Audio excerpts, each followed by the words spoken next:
Holy crap. People persist in doubting the evidence. Don't run and hide. Don't be afraid. Don't turn away any longer. The truth will set you free. If the game is rigged, change the game. You're listening to Jimmy Church, Fade to Black. Game changer, game changer, game changer, game changer. The Game Changer Radio Network.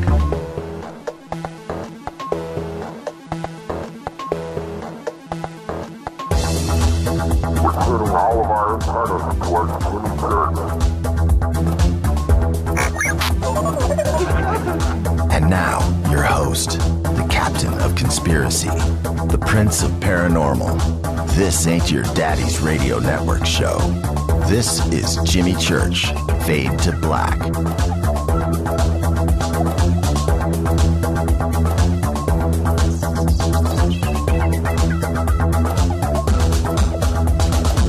All right, here we go.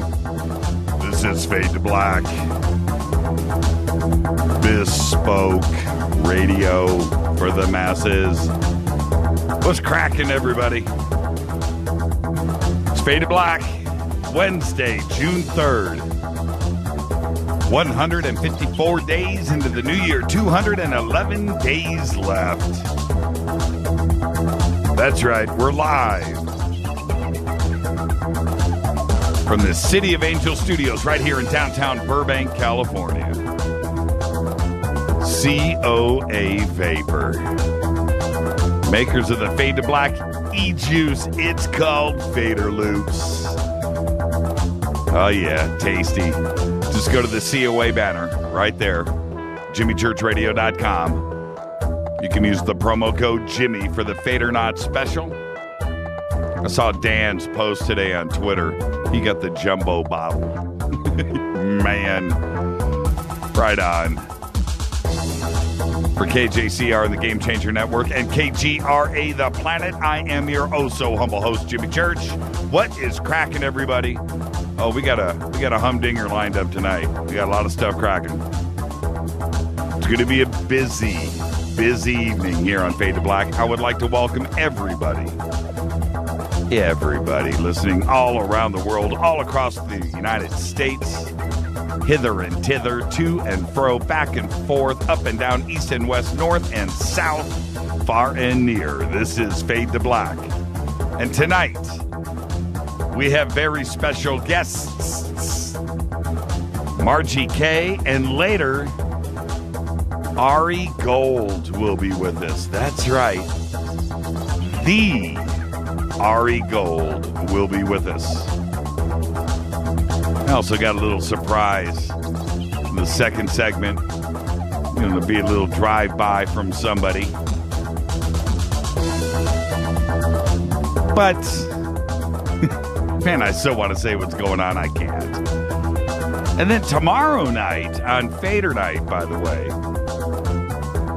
we're going to have two guests joining us for a very cool announcement. A premiere is going to occur.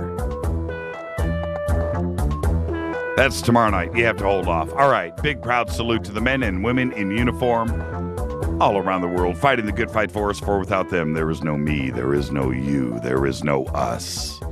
And you couldn't hear me right now. I need you to think about that for a second.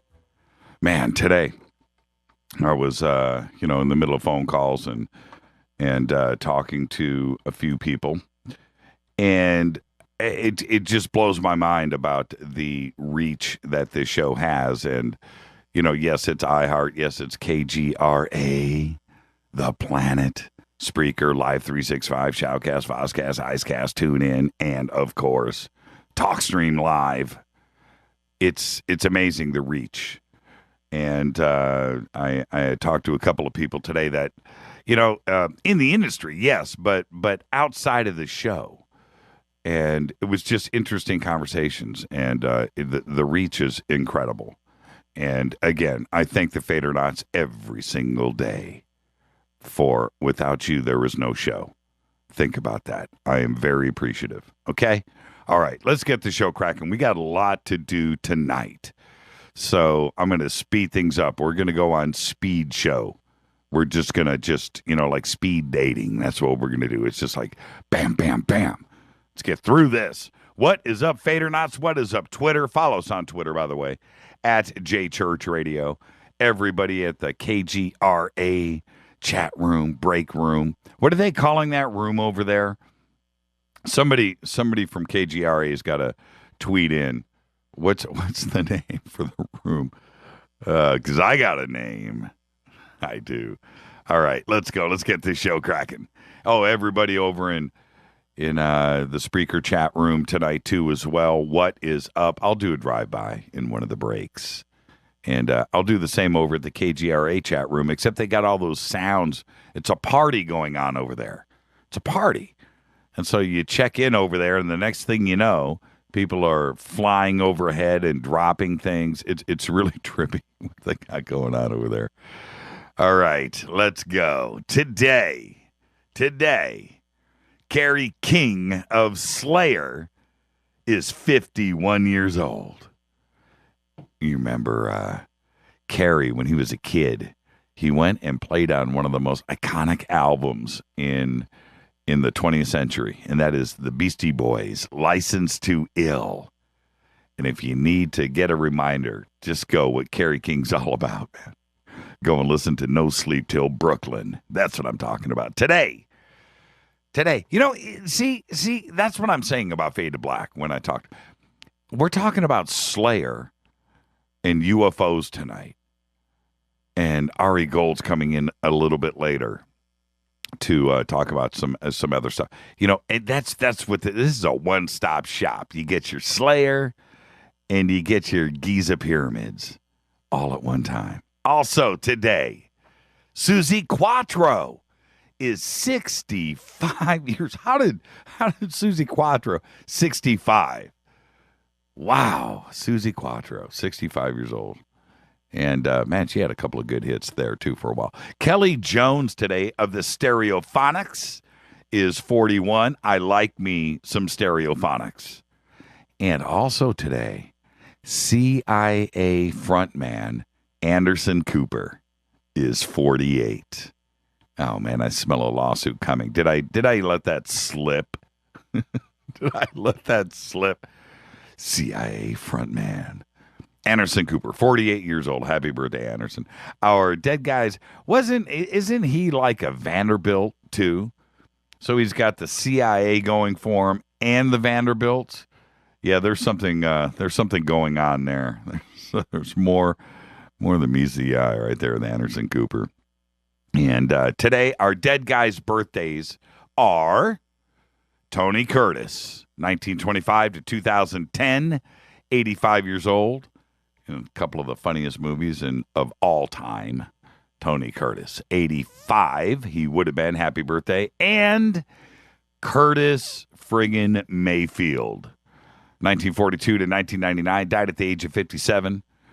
Amazing R&B, funk, and soul singer who composed and had hits like, you remember the movie Superfly? Remember that? He wrote the soundtrack to that. He was a guitarist, he was a bassist, he was a pianist, he was a saxophonist, and he was a drummer. But you remember Freddie's Dead? Do-do-do-do-do-do-do. Freddie's Dead. And Superfly. Man, what a song. People Get Ready. Remember Keep On Pushing? Curtis Mayfield. He was paralyzed from the neck down after a lighting system fell on him during a live performance at Wingate Field in Flatbush, Brooklyn, New York on August 13th, 1990. He also won a Grammy Legend Award in 1994 and a Grammy Lifetime Achievement Award in 1995 and was a double inductee, that's twice, into the Rock and Roll Hall of Fame. He died from complications of diabetes in 1999 at the age of 57. Curtis Mayfield. Freddie's Dead. Happy birthday, Curtis. Moment of silence, please. Thank you very much. All right, let's move on. Oh, what I wanted to do for Twitter tonight. This is just for me. But come on, Fade or Not, you got to deliver on this one. What was better for Carrie King? The Beastie Boys' License to Ill or any Slayer album? Serious business here. Because I got to tell you, Carrie King slayed on License to Ill, and he changed music with that Beastie Boys record. So, I mean, what was more important for Carrie King and his legacy? Is it Slayer or is it Beastie Boys' License to Ill? I just got to know. Light it up on Twitter. I want to know. Let's do this. All right. A couple of things really quick. Man, I did it again. I'm yapping too much. I'm yapping too much. I got news to get to. I got stuff to get to. I yap too much. Hangar 1 at the MUFON Symposium, which is going to be September 24th through the 27th in Irvine, California. Yes, Saturday night from 9 o'clock until 10:30, we are going to be doing a Hangar 1 cast and crew meet and greet. Producers, writers of the show, 12 cast members. We're all going to be there. I am honored. They have asked me to MC the event. So I want all of the Fadernauts, everybody in Southern California, to come down and hang out. And that will be September 24th through the 27th. And Saturday night will be the Hangar 1 cast and crew meet and greet. So please come down to it. We'll be talking about it. It's in September, but we're already at the end of. We're in June, July, August, September. It's going to be upon us before we know it. So I would love to meet everybody. Just come on down and hang out with us.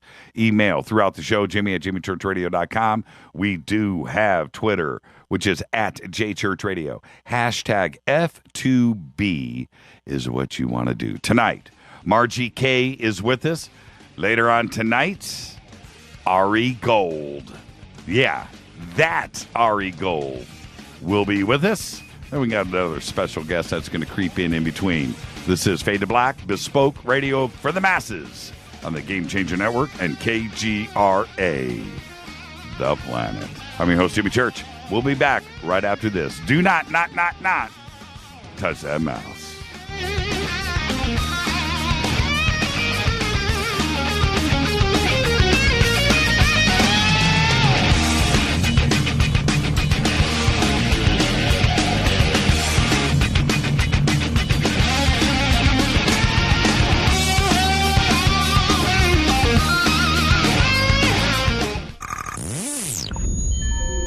You're listening to Jimmy Church, Fade to Black. Fade to Black will now pause for alien identification. The station that talks the net. KGRA Radio. What's up, revolutionaries? It's me, Jimmy Church. Do you have an IRS or state tax issue? Well, I did, and I called national tax experts. My problems were fixed, done, fini, and man, I gotta tell you, it was a relief. National Tax Experts are a recognized tax office that services clients in all 50 states. Doesn't matter where you live. Give them a call. I'm telling you, they take the time to understand each and every client's individual financial status as well as their financial goals. And that's exactly what you need, my brother, when you're taking on the evil 3-letter. So, seriously, give them a call today at 1-877-909-5444. Again, 1-877-909-5444. Or go check out their website, www.nattaxexperts.com. That's NATTAXEXPERTS.com. Tell them Jimmy sent you. 9 out of 10 geneticists agree. Fade to Black is not your father's radio show on the Game Changer Radio Network and KGRA, The Planet. Hi, this is Chase Klutsky with Fate Magazine Radio, and you're listening to Jimmy Church and Fade to Black on the Game Changer Network and the KGRA digital broadcast station where the Fader-Knots rock.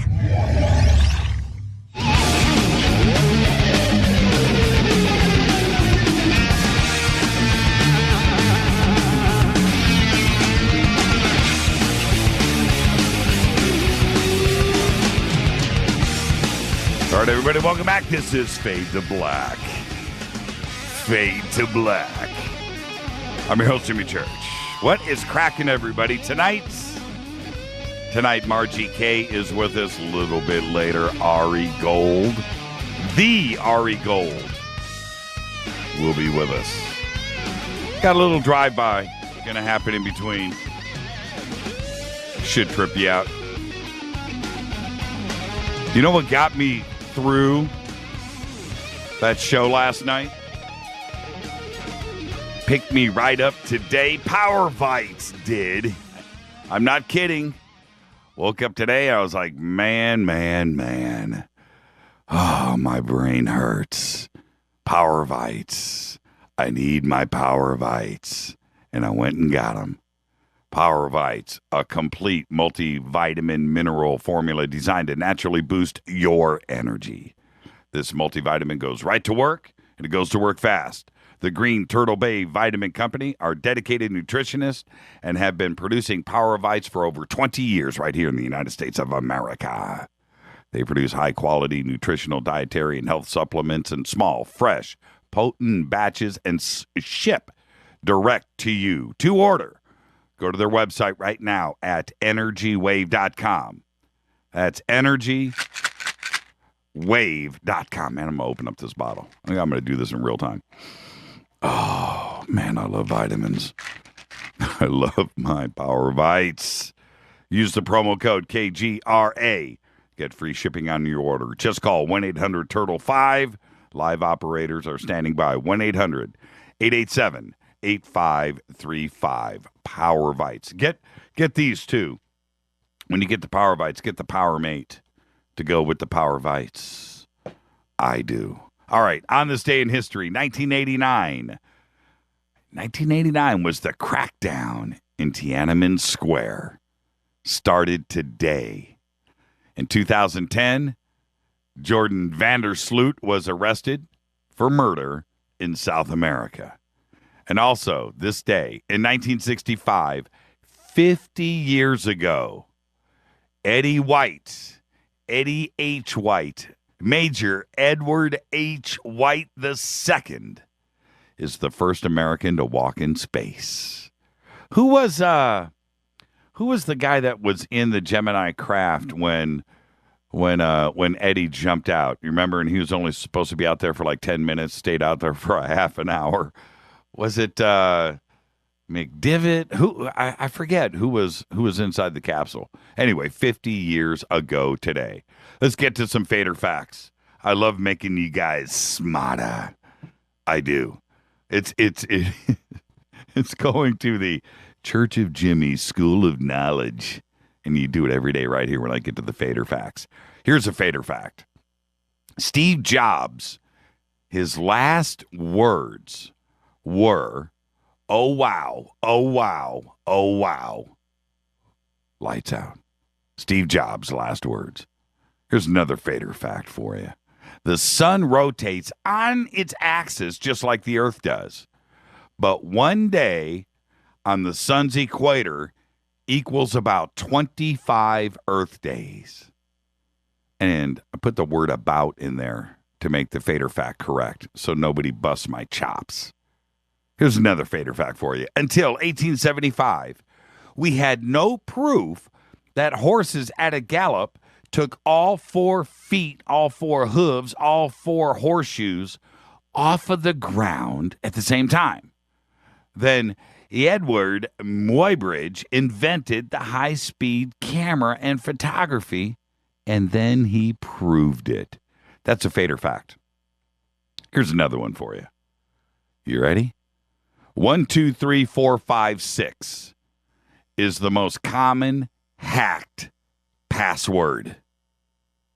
1, 2, 3, 4, 5, 6. And you know what that means?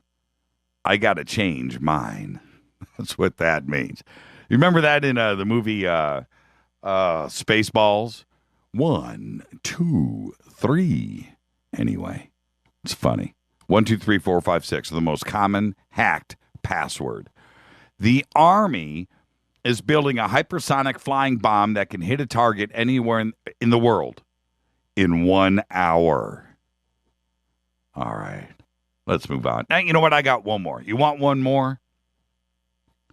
The average person accidentally eats 430 bugs each year of your life. That's right. 430. That's almost 2 a day. That's a fader fact. All right, let's get to all the news you know nothing about. The Defense Department is investigating whether live anthrax was shipped to the Pentagon. They shipped it to themselves. I'm not making this up. The shipment is being tested to see if it contained the live pathogen, which was shipped to the Pentagon's own police force. The Pentagon's Force Protection Agency has been shipped anthrax. New disclosures from Pentagon officials say samples of live anthrax were sent to 3 Canadian laboratories. That revelation was yesterday. And the scandal now involves anthrax sent to labs in 12 states, Washington, D.C., 3 countries, Australia, Canada, and South Korea, and the Pentagon. An unnamed Pentagon official not authorized to speak publicly said today that so far no one has been sickened by the shipments.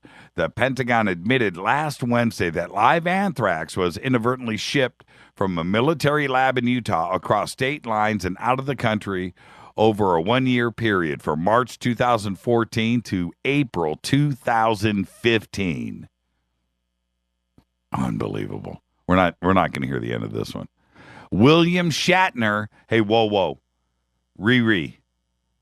Whoa, Riri. Post that picture of Shatner's motorcycle. It's insane. Got to get this up on Twitter. All right. William Shatner, Captain Kirk, is heading across the country this summer, but this trip is not quite Star Trek. It's on the ground with his motorcycle. This motorcycle, it's a trike, is insane. I've never seen anything like it.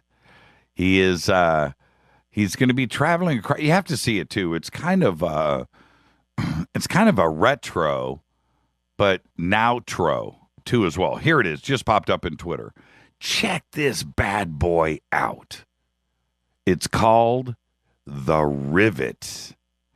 Look at that. Now, I don't know what it costs, but they are taking orders on this thing. That's his bike right there. It's got an aluminum body inspired by a B-17 bomber, sharply pointed lights.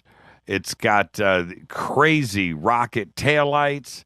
It's got a supercharged V8 with 500 horsepower, and it's made by a company called American Wrench. Now, starting on June 23rd, Shatner, who is 84 years old, is going to take this bike on an 8-day ride, largely following Route 66. He's going to start near Chicago, and he's going to end in Los Angeles. He's going to be joined by members of the American Legion, riders, and along the way, they're going to make stops to promote the American Legion. And I just got to say, I got to have one of those. That thing is just bad. Look at it. Look at it. I hope it's got good shocks because it doesn't look like it's got much rubber. Look at the tires. Man, that thing's cool. Looks like something Rick Sinnott would ride around on. Yeah, very cool. All right. An Israeli soldier who was jailed earlier this week for eating a non-kosher sandwich has been freed after the army agreed to release him following a wave of public pressure. The soldier, who recently immigrated to Israel from America, was initially jailed for 11 days after eating a sandwich containing pork, which is forbidden by Jewish dietary law, public radio reported from Israel. But news of his punishment spread quickly on social media, sparking a public outcry which prompted the army to revoke the punishment, admitting it had made a mistake. And I'm quoting here, "The bottom line is that we were wrong," end quote, wrote Army spokesman Brigadier General Moti Almos on his official Facebook page earlier today. A pork sandwich. Check this out. I've seen the videos of this, and I'm wondering, well, you know what, just let me get to it.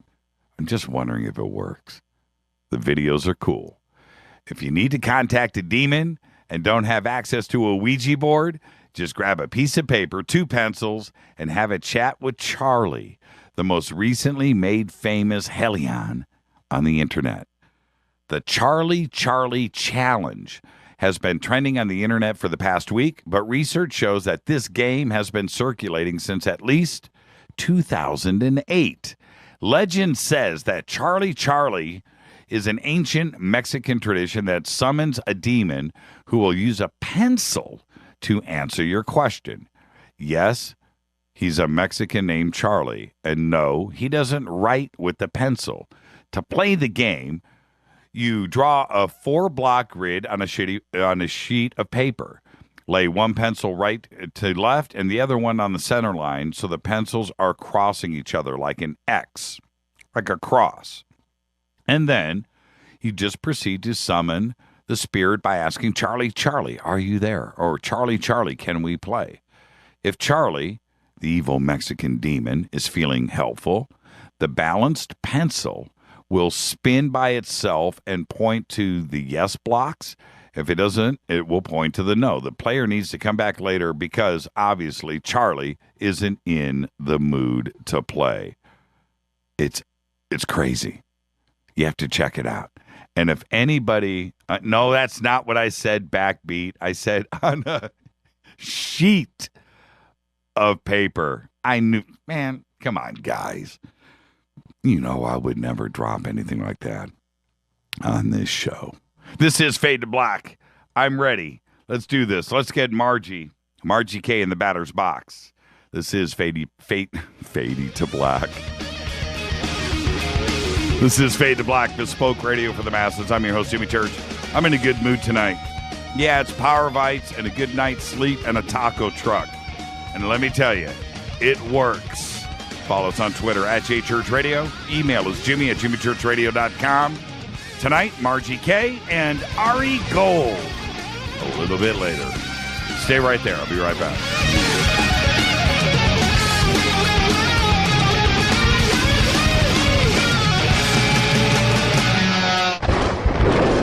This is Fade to Black with Jimmy Church on the Game Changer Radio Network and KGRA, the Global Radio Alliance. The station that talks the net. KGRA Radio. Hi, this is Jimmy Church of Fade to Black. Today, everybody, the Fadernauts and planet Earth is vaping. And I'm very proud to announce our very own e-juice. When we were approached by City of Angels Vapor about Fade to Black e-juice, I wanted to make sure that it was the very best and that the flavors were something that I could create myself. And we did just that. Introducing Fade to Black Fader Loops. This will take you right back to Saturday morning cartoons and your favorite bowl of Fruity Loopy cereal. Just click on the banner or go to www.coavapor.com. Enter the promo code Jimmy for the Fader Not special. That's www.coavapor.com. Go back, Lee Tappy. Imagine no longer being tied down to your computer, but having the freedom to take live talk radio with you anywhere you go. TalkStream Live introduces our first ever iPhone application. The talk shows you follow now follow you, and your iPhone is now the fastest and easiest way to stay connected to the best talk radio on the internet. Let TalkStream Live transform the way you listen to radio. Listen to live talk shows 24 hours a day, 7 days a week. Mobile talk radio from TalkStream Live. Now available in the iTunes App Store. This is Toby Kebbell. You're listening to JimmyChurchRadio.com. Don't hurt me, Jimmy. I'm only little. Hey, I'm Adrian Grenier. And this is Ari Gold. We're the Honey Brothers. Yes. We're of the Honey Brothers. Hey, I'm Adrian Grenier. And I'm Ari Gold. We're the Honey Brothers. And you're listening to Jimmy Church. The Revolution. Attention, all Fade or Not. Studio Dome has a special deal on their SD1 Bluetooth speaker. Just go to jimmychurchradio.com, click on their banner, enter the promo code Jimmy, and you get $40 off and free shipping on the SD1. It's voice activated, comes with a USB antenna, cables, and a carry bag. Never listen to your phone, tablet, or laptop speakers ever again. It's the only way to listen to Fade to Black. That's jimmychurchradio.com, Studio Dome banner, promo code Jimmy. Go Beckley Teppy.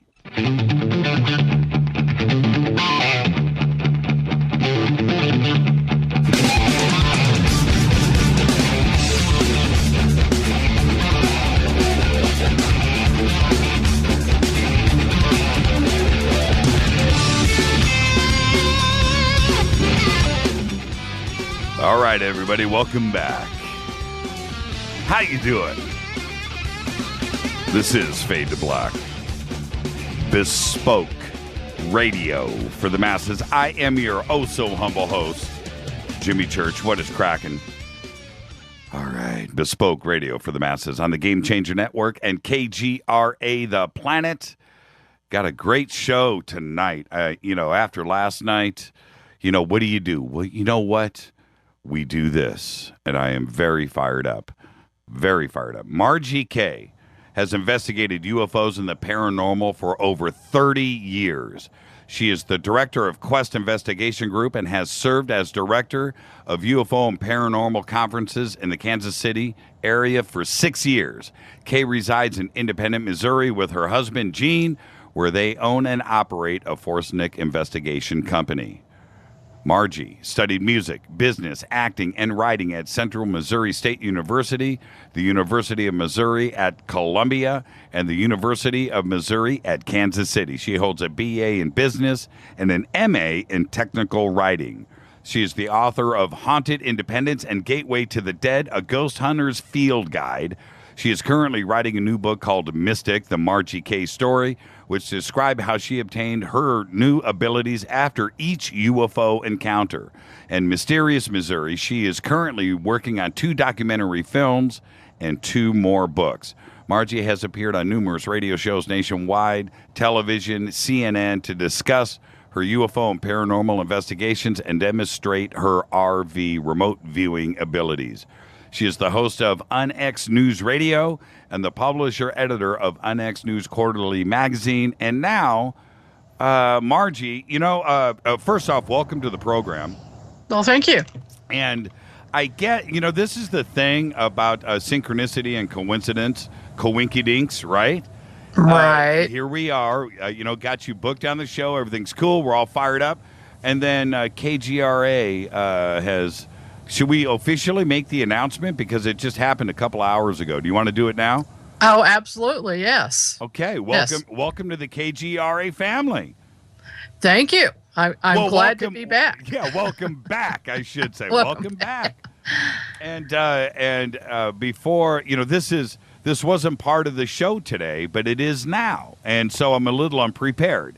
Your show is going to be on Saturday night, right? Saturday night at 11 p.m. or midnight, wherever Race is going to finally decide to put it, somewhere late. Well, he's gonna do what works best for you. So what do you want to do? You want to go on at midnight and freak people out? You want to go on at 11 and maybe be a little more chill? No, I prefer midnight, actually. I knew you would. I knew that's where that was going. I like the freaking people out bit. So, yeah. So let's get started. And welcome to the program, by the way. I'm very excited to have you on. And you live the life that I would like to live. You're out there doing the things that I just find fascinating, and I think that's great. And so the conversation tonight's going to go all over the place, and that's the beauty of this show. Margie, I don't have questions in front of me. I don't have anything, I don't have the 20 bullet points in front of me and stuff. It's just you and I sitting on my couch talking as friends, and where we start, where we end, and we end as friends, and I'm fired up. Are you ready? I am so ready, and that sounds like a great format. You know what? It works for me because that way I don't have to do any show prep. Yeah. Right. Okay, I need to start here because, and I know this is kind of a generic softball question, but for you, it definitely applies. You've been doing this for over 30 years, 35 years. You don't look but 35 years old. So no, and I'm not kidding here. I'm not kidding. That's a long, long time. So obviously this started in your childhood. And so yeah, exactly. Take us back there and what happened, Margie? What went on back then? Well, as a very young child, probably before age 2, I knew things were different with me. I was seeing things and experiencing things other people weren't. And when I'd ask questions, nobody could answer me. So I knew at a young age that, that there was something going on and I needed to find out what it was. And at first, it was just a matter of getting used to these abilities and experiences.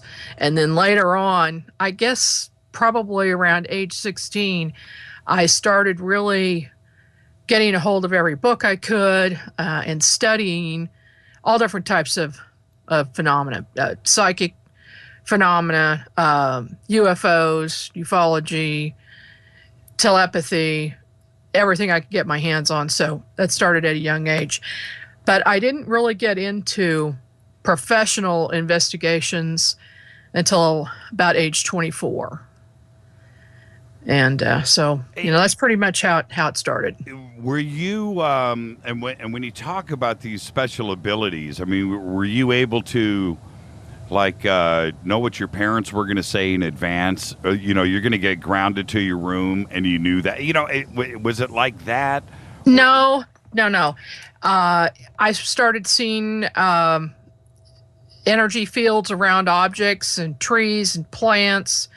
I started seeing balls of energy that nobody could explain.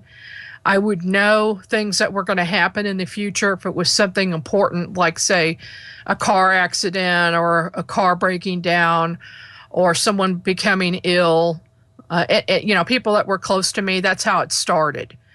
It would have to be something important. If there's emotion around it, if it's something that's really intense, it's much easier to pick up, and at a young age, those things were the easiest, and they came in at very early and easy. Was it a burden, or could you, turn it on and turn it off, or maybe ignore it, or was it out of your control? Well, until I was about, I'd say 22 to 24, I didn't really master it. I had to learn a lot, and I had to learn how to tune it out and turn it off. But before that, it was somewhat of a burden, and I often wished that I wouldn't have these abilities. And, I was kind of an outcast in school because of it, especially in my teenage years. One of my science teachers did some testing on the entire class one day, introducing us to ESP. And of course, I already knew about it, but nobody else did, right, or seemed. And the teacher had an interest in it, and he did some tests, and I was off the charts. So he took me aside as a special project, and he had a couple of other students, and we would stay after school every day, and they would test me. Well, it got to a certain point where he suddenly stopped, and he says, "I don't want to do this anymore. We're done." And I asked why, and he said, "Because you're scaring me." What kind of testing were they doing? Do you remember exactly? The Renner cards, right. colors and numbers, and playing cards, and then somebody would go hide somewhere, and I'd have to find them from a locked, closed closet where I was, and then I'd have to locate people, things like that, or objects, or figure out why a car wasn't working, or tell what music is going to be playing on the radio next. All of that stuff. And were you hitting high numbers, 100%, and like totally freaking out everybody? I was around at that time. I was about 80 to 85%. Man. Which is high. Yes. And that's why it was scaring them. But now I'm much higher than that. How can you get much higher than 85? Well, 95 to 100%. No kidding. Yeah. No kidding. Okay, what color's my underwear right now? Right now. Has to be something really important, though. Oh, I'm seeing stripes for some reason. No, stop. Yeah. Are you being serious? I'm serious. Don't ask me to look at anything you don't want me to see. Oh, man. Hey, whoa, come in the studio. I'll show you my underwear. Oh, that's pretty weird. Yeah. That's pretty weird. Okay. All right. Yeah, now I'm freaking out. That's the good stuff. Okay, all right. I got to concentrate. That's pretty weird. That's pretty weird. Okay. Sorry, I didn't mean to freak you out. Yeah, I'm actually blushing and tripping at the same time. I'm just going to tell everybody right now, I've got light blue boxers on with stripes. I'm just going to tell you right now. And what are the odds of that? So, wow, that's kind of weird. Okay. All right. Could be luck. It could be luck, Margie. It could just be. Could be. It could be everybody wears. They could have been a plain color. It could have been checkers. Everybody, yeah. Well, you know what? Yeah. Everybody wears striped underwear, right? Okay. That was easy for you. So some wear tidy whities too. That's what I'm saying. That's pretty weird. That's pretty weird. Okay. Yeah. Now, when did you, because of the combination of the UFO and paranormal investigations for you, when did you have your first UFO encounter or sighting, and how did you start to tie that in? Well, that I consciously remember, I was about 16 years old, and I saw some things moving around in the sky that I knew were not planes or satellites. You know, they moved erratically and very quick and then were completely out of sight. But when I was regressed in 1987, I was looking for some answers to some very strange things that had happened to me. And I had this woman who was a professional who worked with UFO abductees. And during this regression, I actually went back to when I was about, I'm going to guess, somewhere between 12 to 14 months old, maybe 16 months at the outside. Right. And there was I saw 3 extraterrestrials, and they took me on a craft and then brought me back. And this was in Missouri? Yes. What part of Missouri, by the way? Was actually that one was in Kansas. It was Kansas City, Kansas, where my parents were living at the time. Okay. And for anybody that hasn't been to that part of the country, it's kind of one and the same, that area. No, well, I guess Kansas City, Kansas.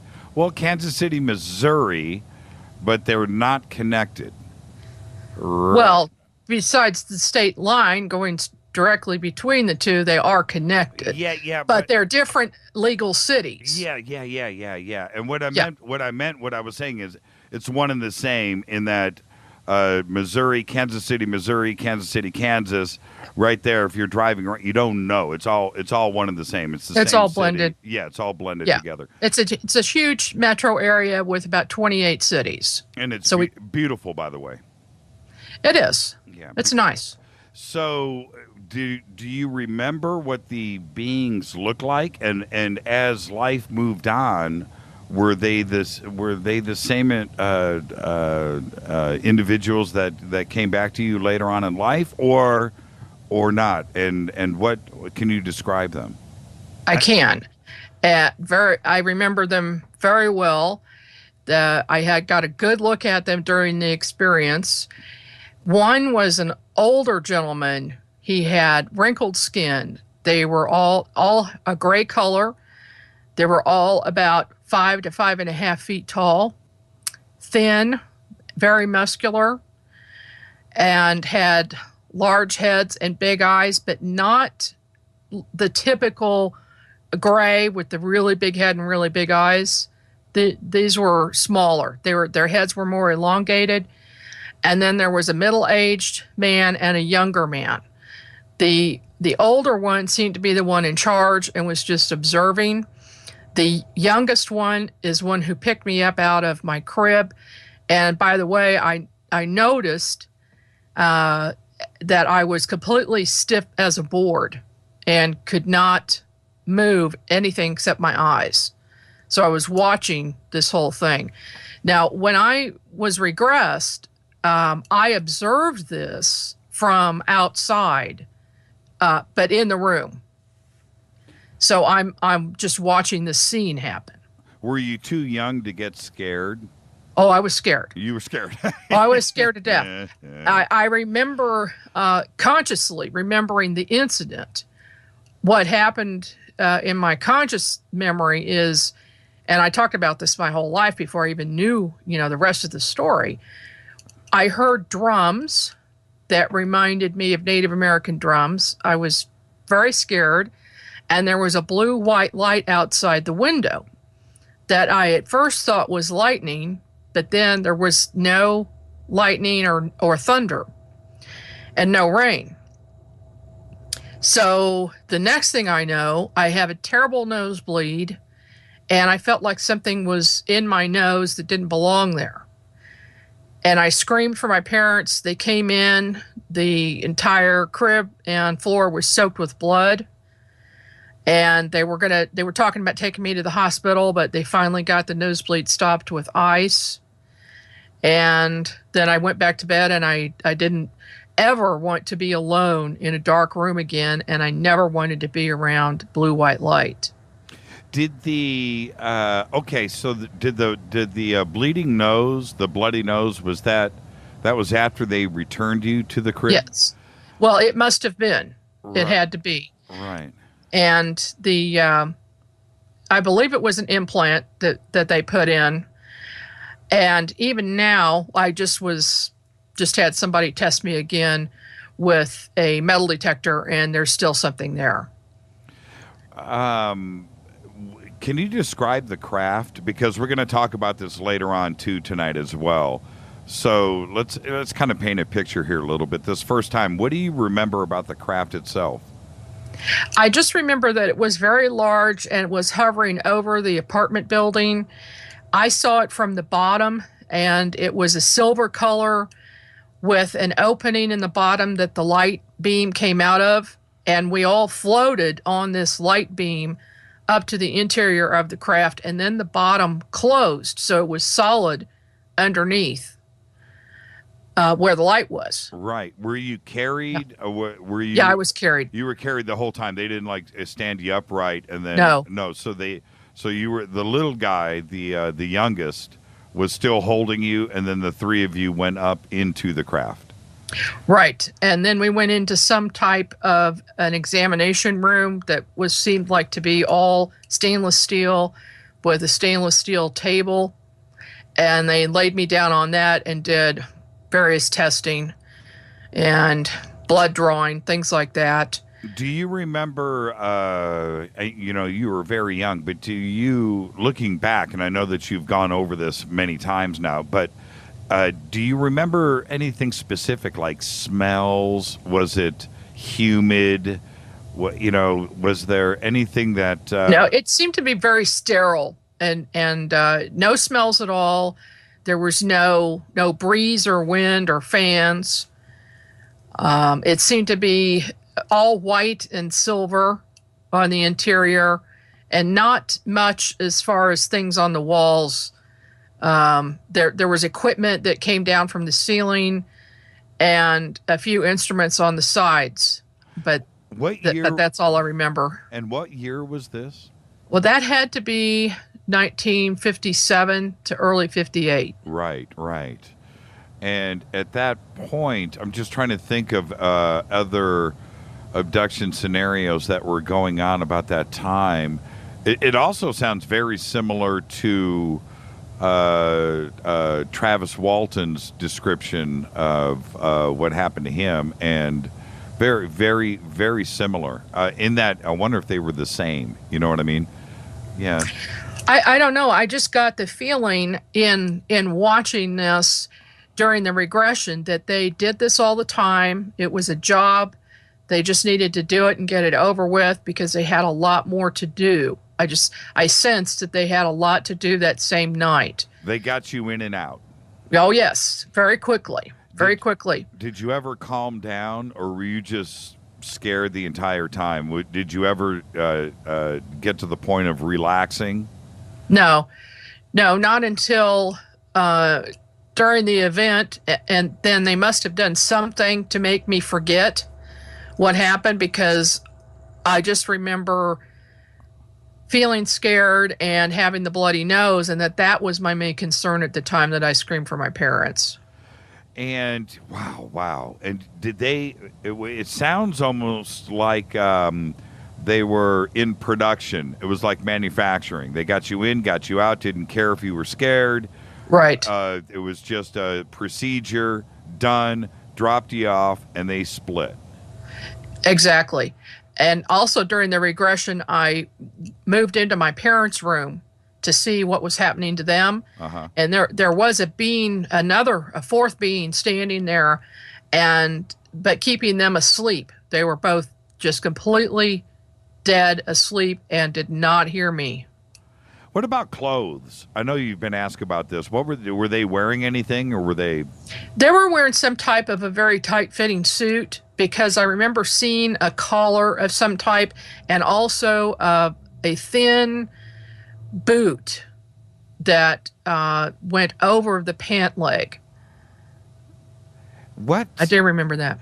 And does the color blue and blue light, why do you think that came into play? Did that come from the ship, or was that something else? And we'll get to this a little bit later, but did you see that same blue light consistently throughout your life? Yes, I did. And other abduction scenarios, I saw that light again. I actually remote viewed that incident later on myself, and I asked the question, why the blue-white light?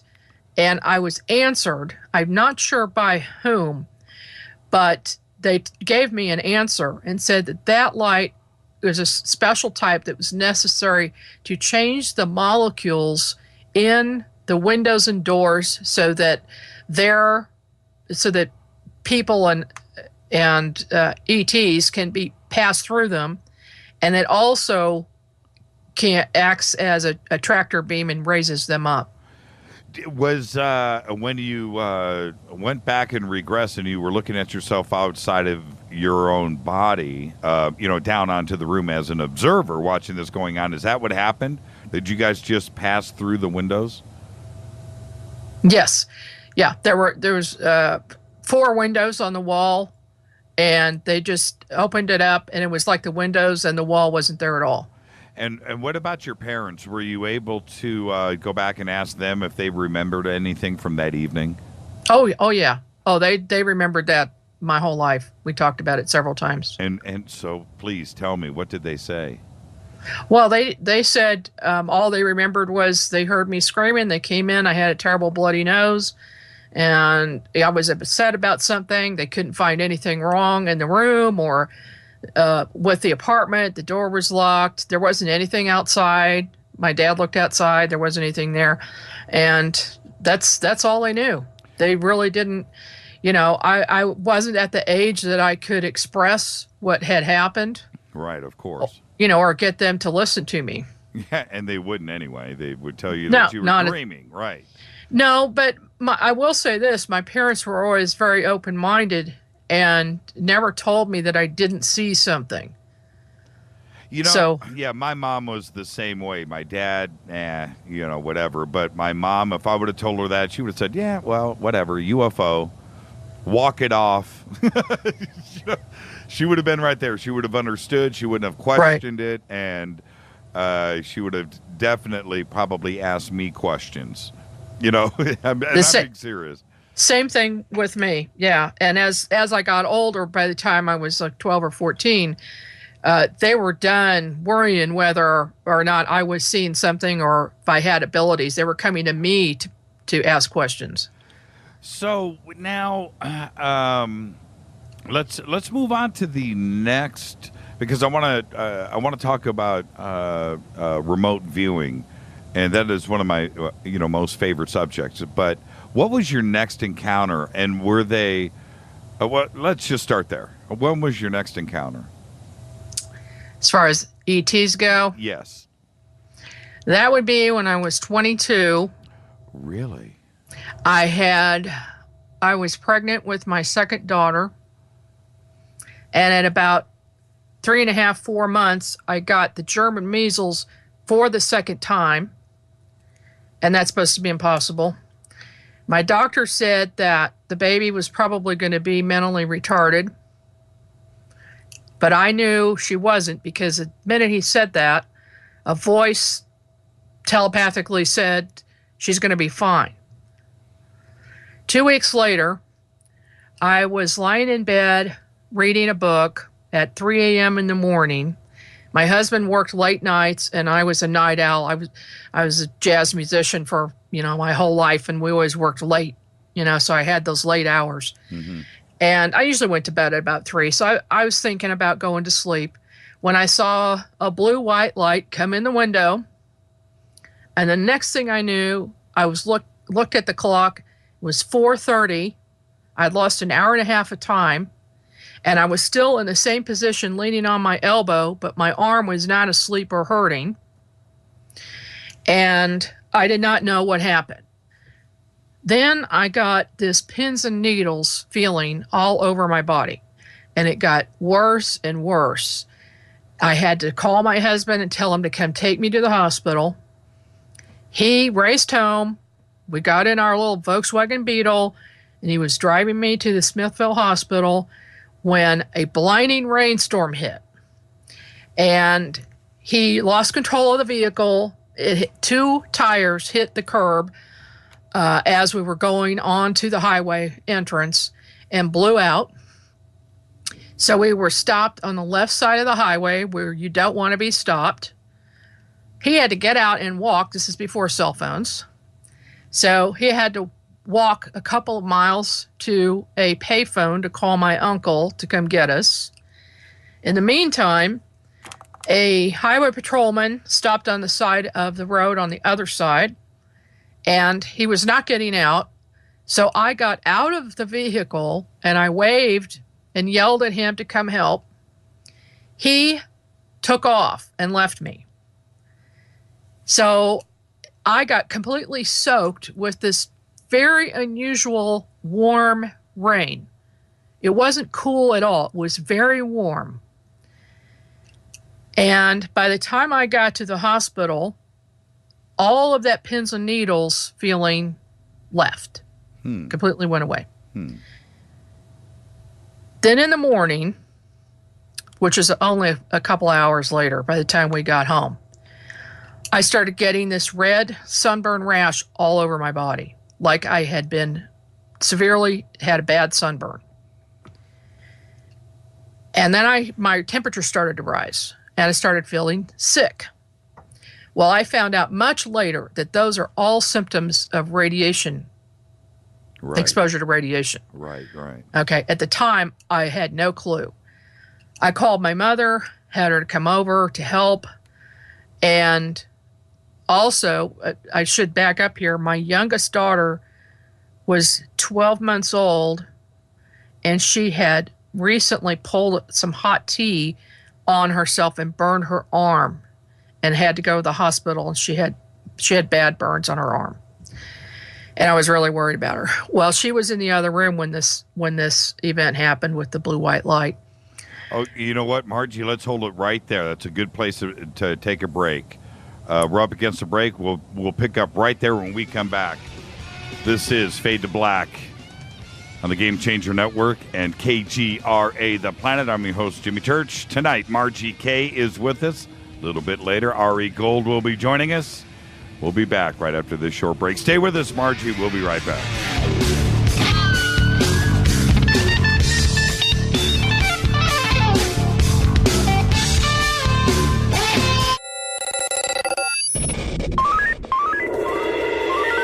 Way out here, we listen to Jimmy Church.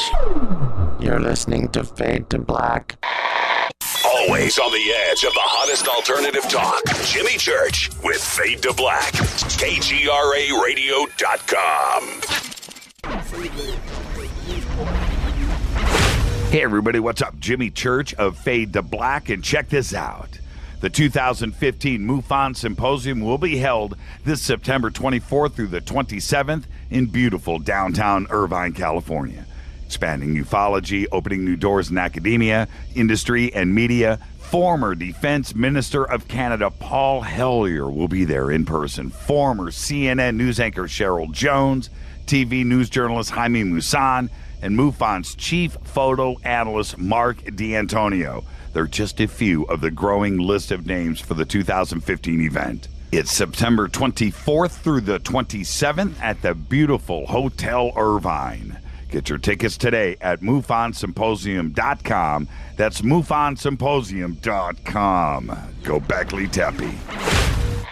¿Qué tal, mis amigos? Yo soy Mario Carson, el tiburón, y los invito para que escuchen a mi buen amigo Jimmy Church Radio. ¡Claro que sí! Did you ever turn to your radio for your favorite talk show to find that it's been preempted for this? In the air to deep right center. Back goes Lewis to the wall, and it's out of here! Or this? And I'm ashamed of you, Hillary, for voting for it. Do you have a favorite talk radio program that's not available in your city? Just go to TalkStreamLive.com for links to the best streaming talk radio shows. At TalkStream Live, you will find live talk shows 24 hours a day, 7 days a week. All your favorites are here. With such a large selection, you will also discover some new favorites. On the go and still want to listen? With a mobile smartphone, simply type TalkStream Live on your internet browser. Now you can take internet radio with you. You will also find hundreds of music, news, and sports streams. Best of all, the TalkStream Live directory is free and there's never a login required. Remember TalkStreamLive.com, the fastest route between you and your favorite talk radio show. You are listening to Fade to Black with Jimmy Church on the Game Changer Network. Oi, oi, I'm Reese Evans. You're listening to Jimmy Church. This is Revolution. The revolution will not be televised. The revolution is on radio. Ciao.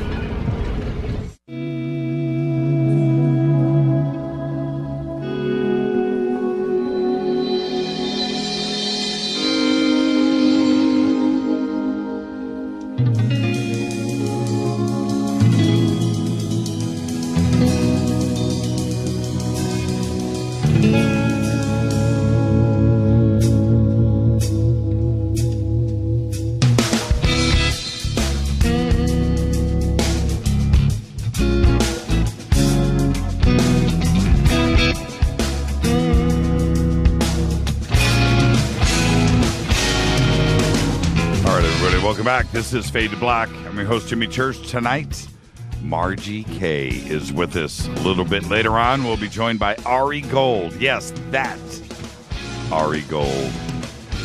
All right. Margie, right before the break, you said that the blue light had happened and your daughter was next door. She's 12 years old, or 12 months old. Yeah, 12 months old. And she had been burned by tea. And that's where we left. So let's pick it up right there. What happened next? Well, I felt myself getting sicker and hotter, and it took my temperature, and it got up to 106 by the time I wasn't able to check it anymore or move. My body froze, just literally froze up. I couldn't speak or move. And I could feel myself leaving my body, and I thought I was dying. When all of a sudden I slammed back into my body, all of the red sunburn went away, the temperature dropped, and I was perfectly back to normal. I got up out of bed, looked at the clock, and it was 3 p.m., exactly 12 hours later. Any marks on your body? Was there anything that was left? No. Just completely everything gone like it never happened? Everything gone. I mean, I was near death or dying, and suddenly was back to normal. And what about? Oh, I'm sorry. I don't want to. I was going to say. And what about your daughter?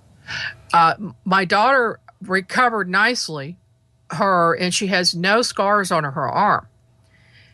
So I always wondered, what happened. And I had an incident happen in 1987 where I felt something coming out of my navel, just below my navel, something from under the skin was very, very hard.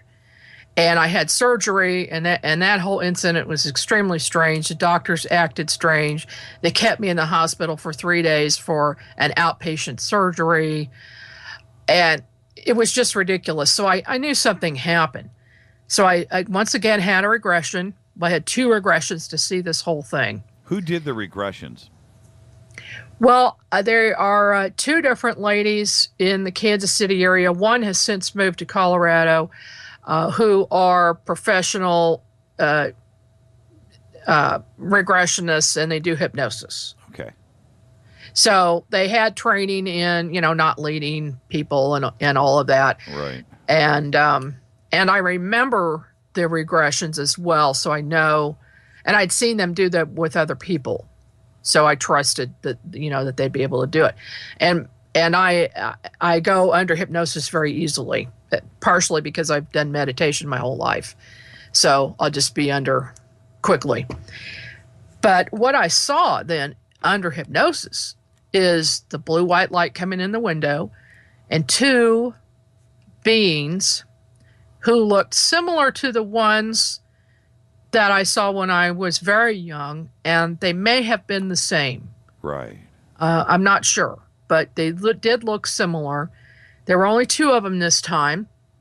One of them took a blue laser light, opened my stomach up, took the fetus out, held it in its hand, and he ran a multicolored light, or light with multiple lights on it, over her for about 10 minutes, back and forth and back and forth.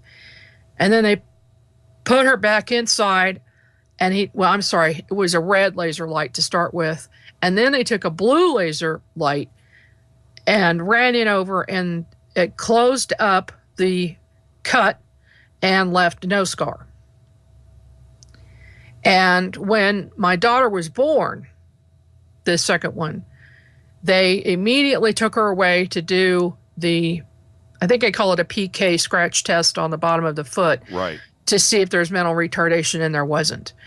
And then she turned out to be very intelligent, high IQ.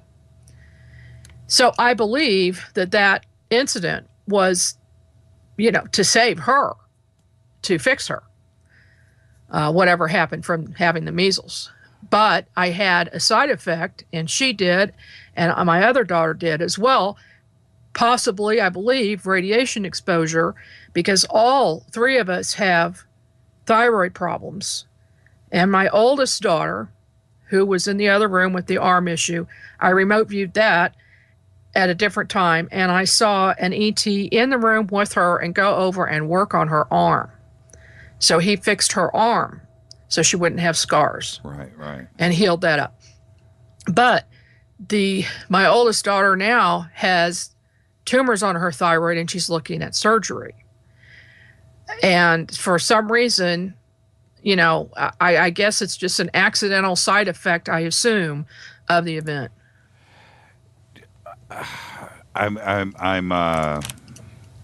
Okay. I want to go back to the implant in your nose. What do you think that was for? Probably tracking. Do you think you still have it? Yeah, because I had the metal detector, and it went off like crazy. And what did the doctors talk about when you went in for the outpatient surgery, and you're there for 3 days? What were you able to find out about that? Well, that was extremely strange. Another very strange story. I went in thinking I had a hernia.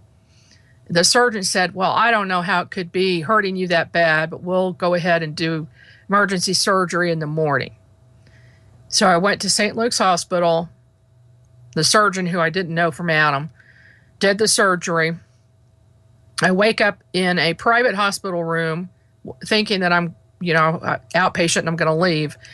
He said there'd be a quarter inch cut and no problem. So when I woke up, I see the intern there. She came over to check on me. She said, well, let's take a look at this. She pulled the bandage back, and blood just started squirting out. Oh, man. So she said, oh, hold this on there real tight. Let me go get the doctor real quick. So she ran out of the room. The second she ran out of the room, a tall man came in, and he said, how's everything going? I said, well, not so hot. And he said, well, I'm with Unity Church. Do you mind if we say a prayer? I said, okay. So he sat down, held my hand, did a prayer. Then he left. The doctor and the nurse, intern ran back in the room. The doctor pulls the bandage out, and it is healed shut. It's not bleeding anymore. He looks at the intern like, what is going on? He actually said, what is going on here? And she says, look, and the bed and the floor were soaked with blood. And he goes, oh, get that cleaned up. And I could tell by the look on his face that something was wrong. So I said, oh, I asked you to save that hernia for me so I could see it because I've never seen one before. I didn't even know what one was, right. And he goes, I forgot about that. I threw it away. So I knew he was lying. Well, they kept me in there for 3 days. I finally get out. I go to my house, and these people drive by that we hadn't seen in 15 years. Oh, hold on right there. What, the guy from the Unity Church that came and went, did anybody see him? I don't know if anybody saw him. Yeah, he told me his name, though. He told me his name was John Paul.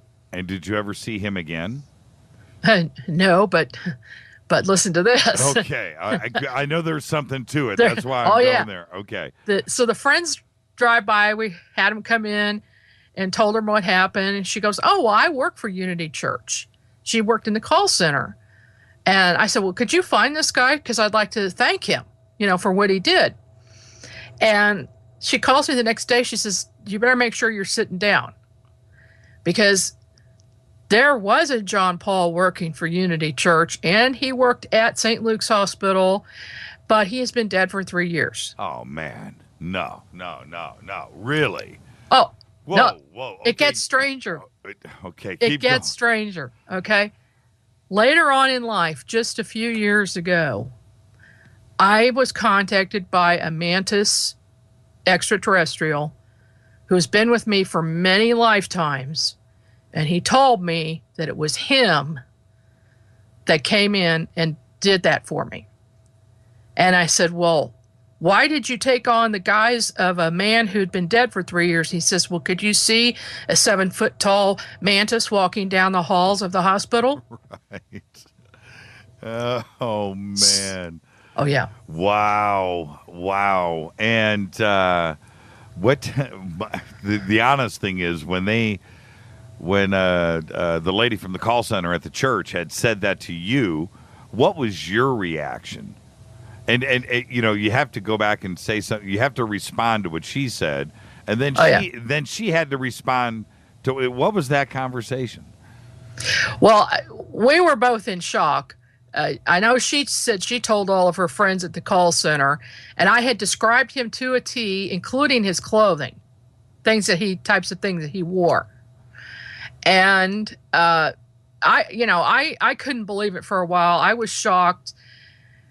But then, I thought, I do speak to dead people.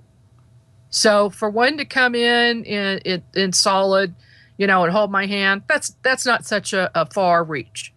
And that's what I lived with for years until I just recently found out the truth. Were you ever able to, or have you tried to reach out to the real Paul? No, I didn't. Okay. I had not thought of that, but well, you should now. Yeah. I'm just saying. You should. Maybe. Mm-hmm. You've got an imposter running around, right? Well,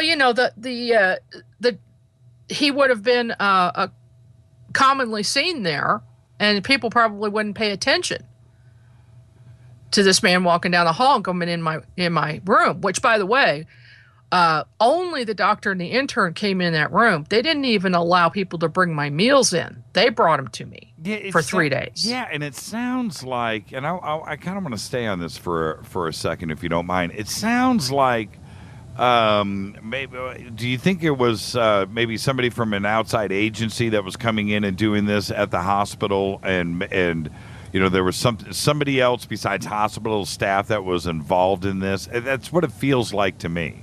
Well, you're very psychic, because yes, that's exactly what I remote viewed a couple of years ago. What did you see? I saw the surgery happening, the surgeon opening up, and then seeing an implant. It was a metal object. It had 8 legs on it. And when he would try to grab it, it would move. So he'd have to cut me some more and chase after it. So it ended up with a 3.5 inch scar instead of a 1/4 inch scar. Right.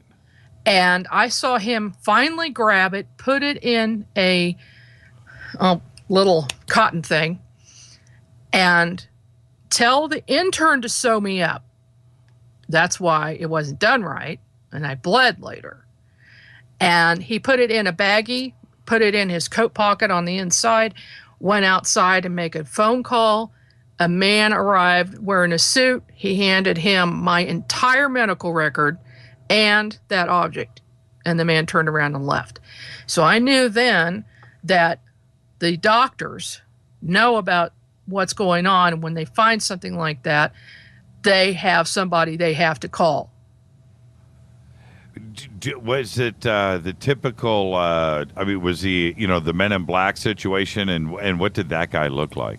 Well, he was wearing a suit. It wasn't black, it was brown. He was white, and he had brown hair, and that's all I remember. Was this the only time he's been involved in your life, or was he involved in anything else? Well, as far as I know, but since then, I made a decision not to ever remote view anything that's top secret, any facilities or any people, because I found out the hard way that they can trace you if you remote view a place. They can see you and put a tracker on and then follow you back. So I don't do that. That's interesting, and I've heard this before too as well. It's like turning on a beacon.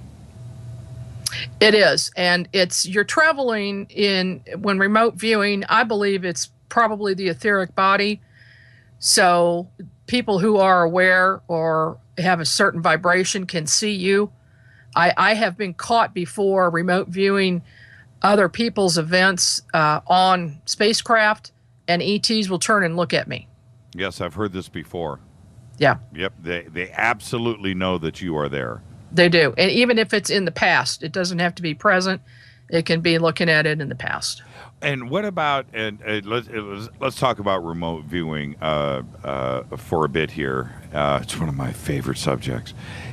When you are remote viewing in front of humans, Homo sapien, when you're on planet Earth, do they sense that you are there? Have you had somebody turn and look for you? On occasion, but not very often. And what do you think that are they feeling somebody there because they don't necessarily see anything, but is it because they feel your presence? Only a few humans do. Most of them don't. But there are, those who are psychic or are sensitive or remote viewers, they'll sense something and they might turn their head a little bit sideways or something. And I can tell that they know I'm there, and then I'll leave. When did you first find out that you had the talent? Oh, I was just really young. I would say 5. And what would you do? Was it for sport? Was it for fun? Would you just go and split and come back? Tell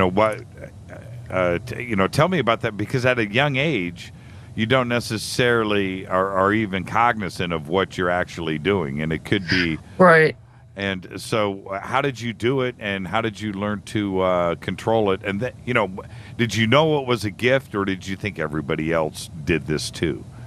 Well, I was real young. I thought everybody did. I thought everybody saw what I did and heard what I did.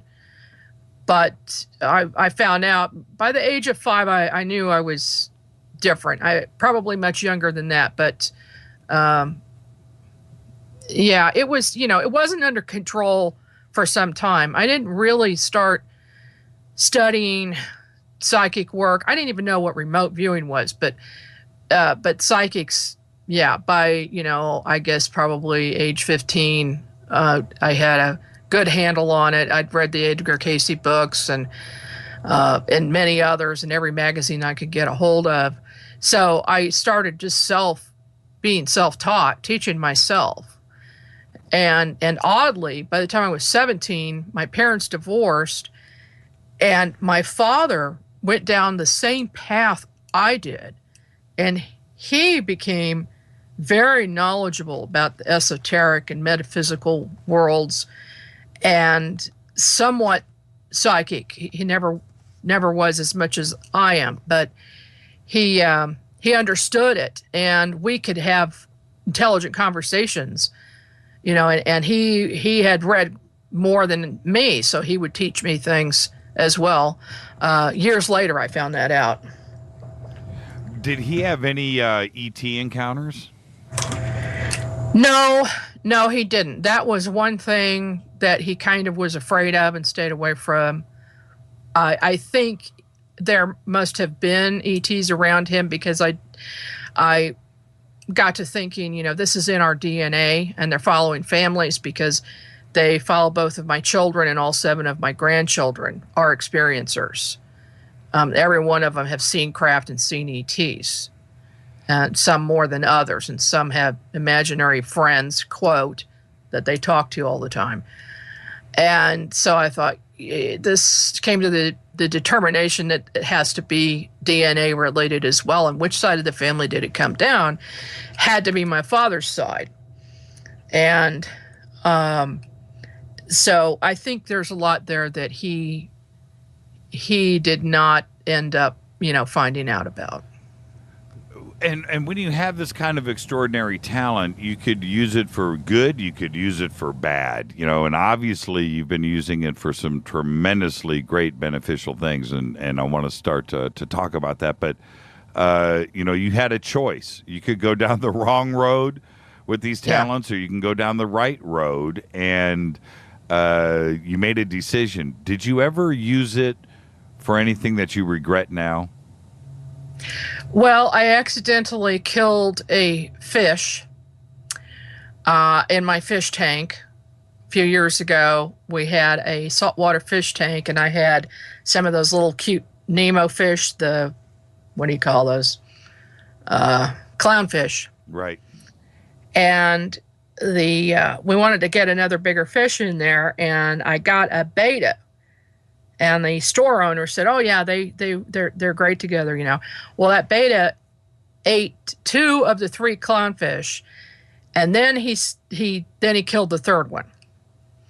Well, by that time I was really angry about it, and my husband was standing in the living room, and I looked at that fish and I said, "You are going to die today."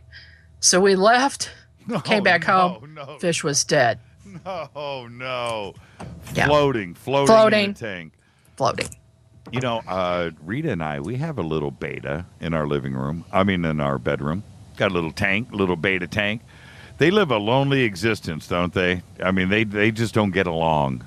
They don't get along with anybody. They don't get along.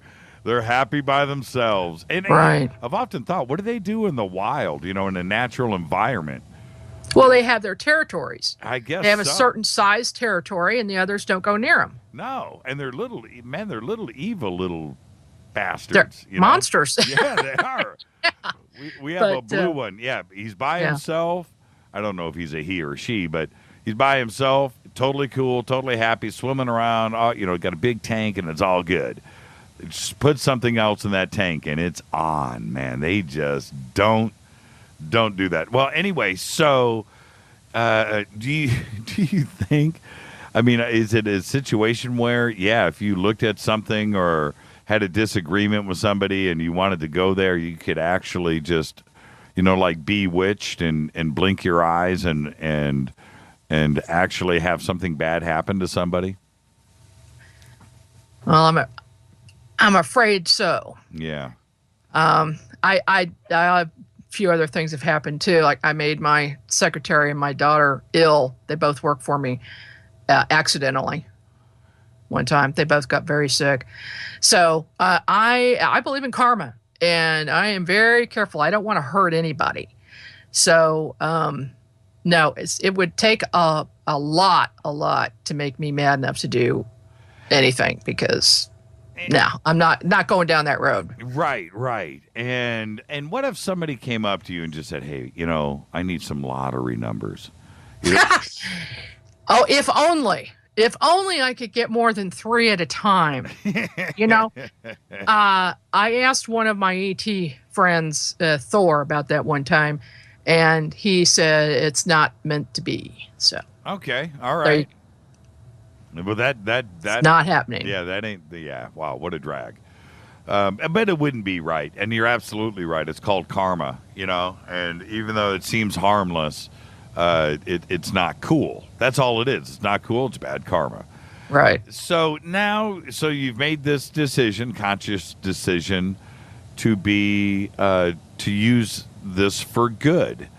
And what was your first opportunity? Now you've missing person cases and homicides and so forth. And I will say this: I'm not going to name any names, but you know who I'm talking about.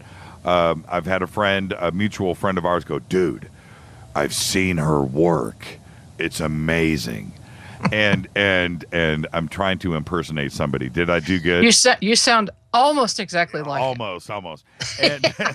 And he's still a little bit freaked out about this. So take us back to your first case, where you could quite possibly help the authorities. What was the case? What happened? And how did you get pulled in? Well, the case that pulled me into all of this happened when I was about 23, 24. I had been doing readings for people for some time, and that's where you do a body scan, health scan, ask their guides if there's anything that they need to know. I don't do that anymore, by the way, but at the time I've done quite a few of them. And this one gal I'd been seeing for some time said she wanted to see me right away. Something bad had happened, and she was very upset. She said her uncle recently died, and she wanted to know why and what happened around the incident. And as I closed my eyes and I went to where he was the last time they saw him alive, so she gave me, general idea of the house and everything. And I saw him standing in the bathroom, and then my hand turned into a gun shape and literally lifted up and went to my temple. I was unaware that my hand was doing this. I had my eyes closed, and she gasped, and I opened my eyes, and then I could see my hand was up like that. She goes, "Oh my God, he killed himself, and that's how he did it." And so at that point, and I got all the information why he did it and everything, which helped them. But at that point, I knew I could go beyond general readings for people, that I could go into the past, find out why things happen, and work on homicide cases. And then the next thing that came to me, well, probably not the next, but the most significant next thing that came to me was a group of lawyers that I had been seeing.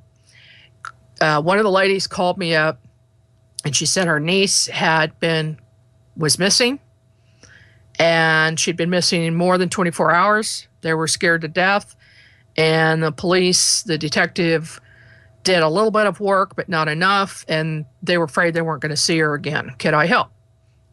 So I immediately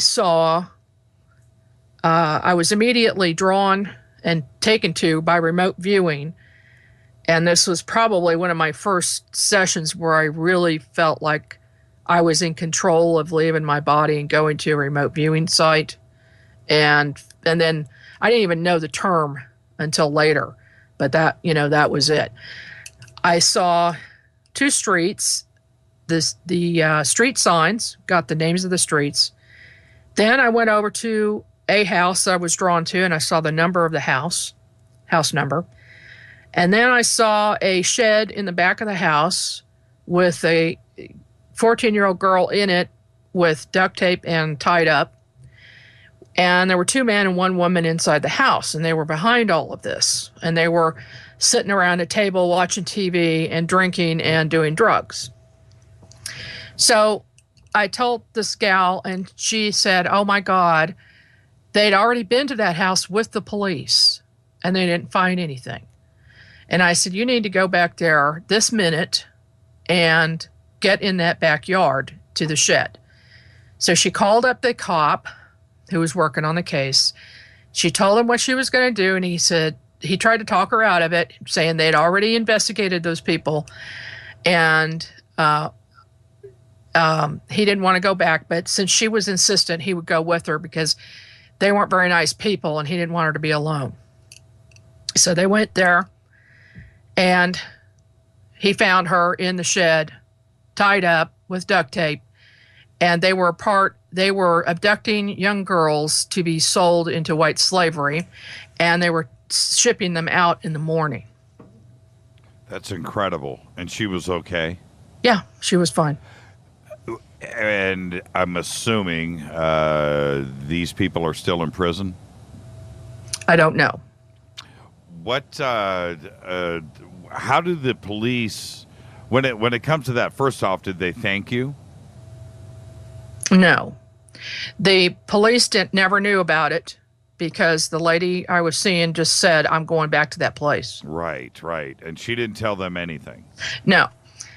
The police didn't find out until a couple of years after that. I did some work for a private investigator, and then the word started to spread. Right. And now they call me from all over the world. Yeah, right. I wanted to get to that. You didn't have to, come on, Margie, this is my show. I'm sorry. If you want to co-host, I'll let you ask the question. Yeah. If you want to co-host, just let me know. You want to ask me a couple questions? Go ahead. And, all right. Yeah, how'd you get into radio? I'll save that for your show. How's that? Okay. And it will be my pleasure. Quid pro quo. Yeah, absolutely. Seriously, quid pro quo. So, as I want to lead up to the point where now you're in their Rolodex. You know what I mean?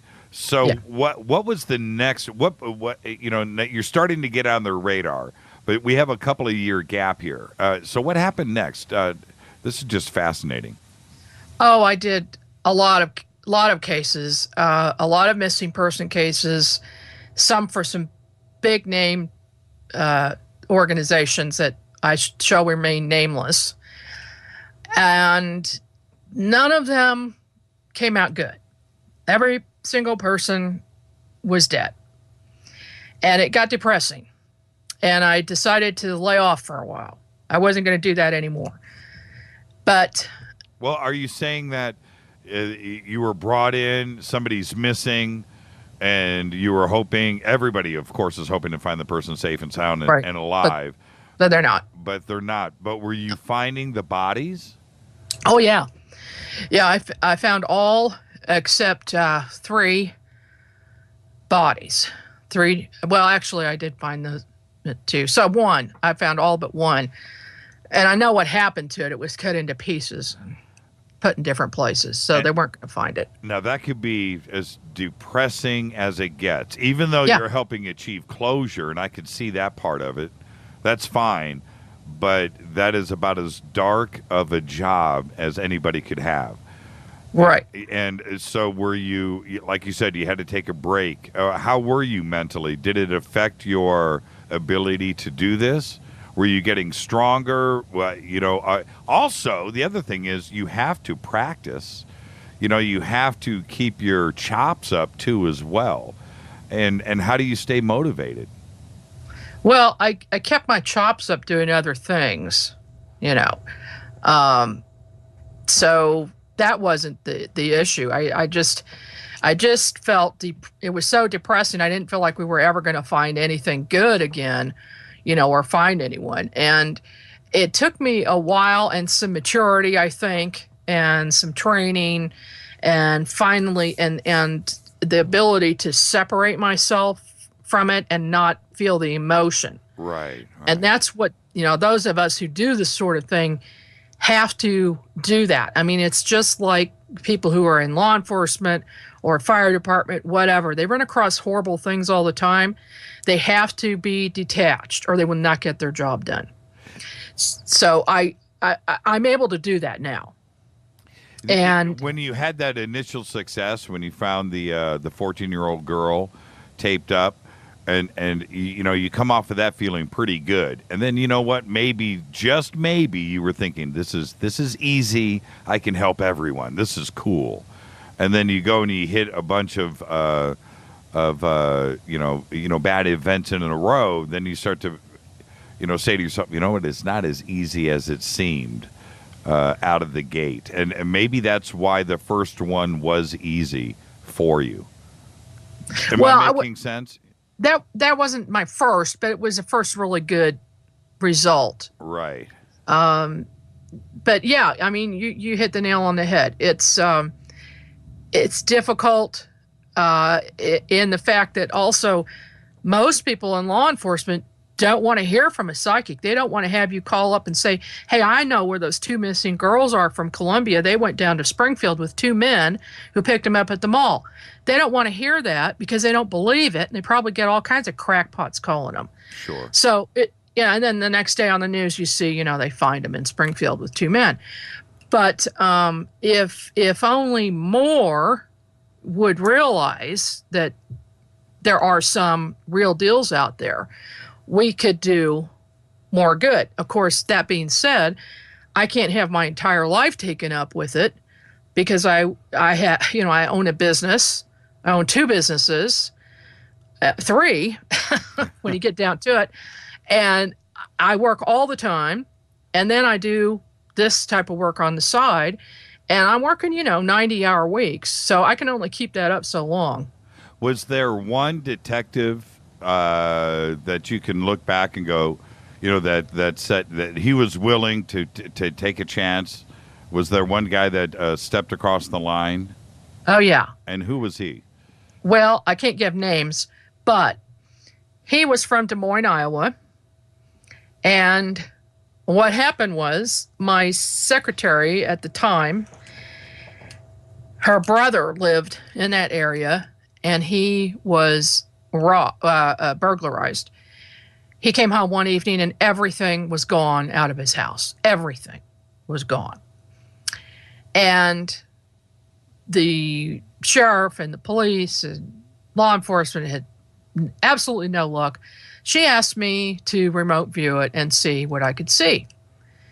Well, I saw a man in a sheriff's uniform sitting outside his house, and when her brother left the house, he got on the phone and called some friends of his he was working with, and they pulled up in a moving van and unloaded the house. And then I saw that was a big ring operation, and that they were working with this particular, probably deputy sheriff. And did you identify the sheriff too? Yeah, I did. Oh man, okay. This is a can of worms getting opened up. It is. I can't say names, but that case ended up being connected to another large theft ring with auto theft, and then directly down in a line to Kansas City and the mafia. And a lot of people are sitting in prison right now. Do you feel like a marked person? Sometimes, except that whenever I work with law enforcement, they have to agree never to use my name anywhere and don't tell anyone where they got the information. So what happened next in this case? Okay, so you help. Okay, yeah. So just what happened next? Well, I helped that detective, and then a few months later, he called me and he says, "Can you help me on a homicide case that's unsolved?" I said, "Okay." And he said, "I said, don't tell me anything except the person's name and the town they lived in." So that's all the information I had, and that's all I ever want, because that way I have a blank slate. Right. No influence from anything. No pollution. And it's also one reason why I don't watch the news, because I don't want. Well, sometimes I do, but I try to stay away from it so I don't get contaminated with information.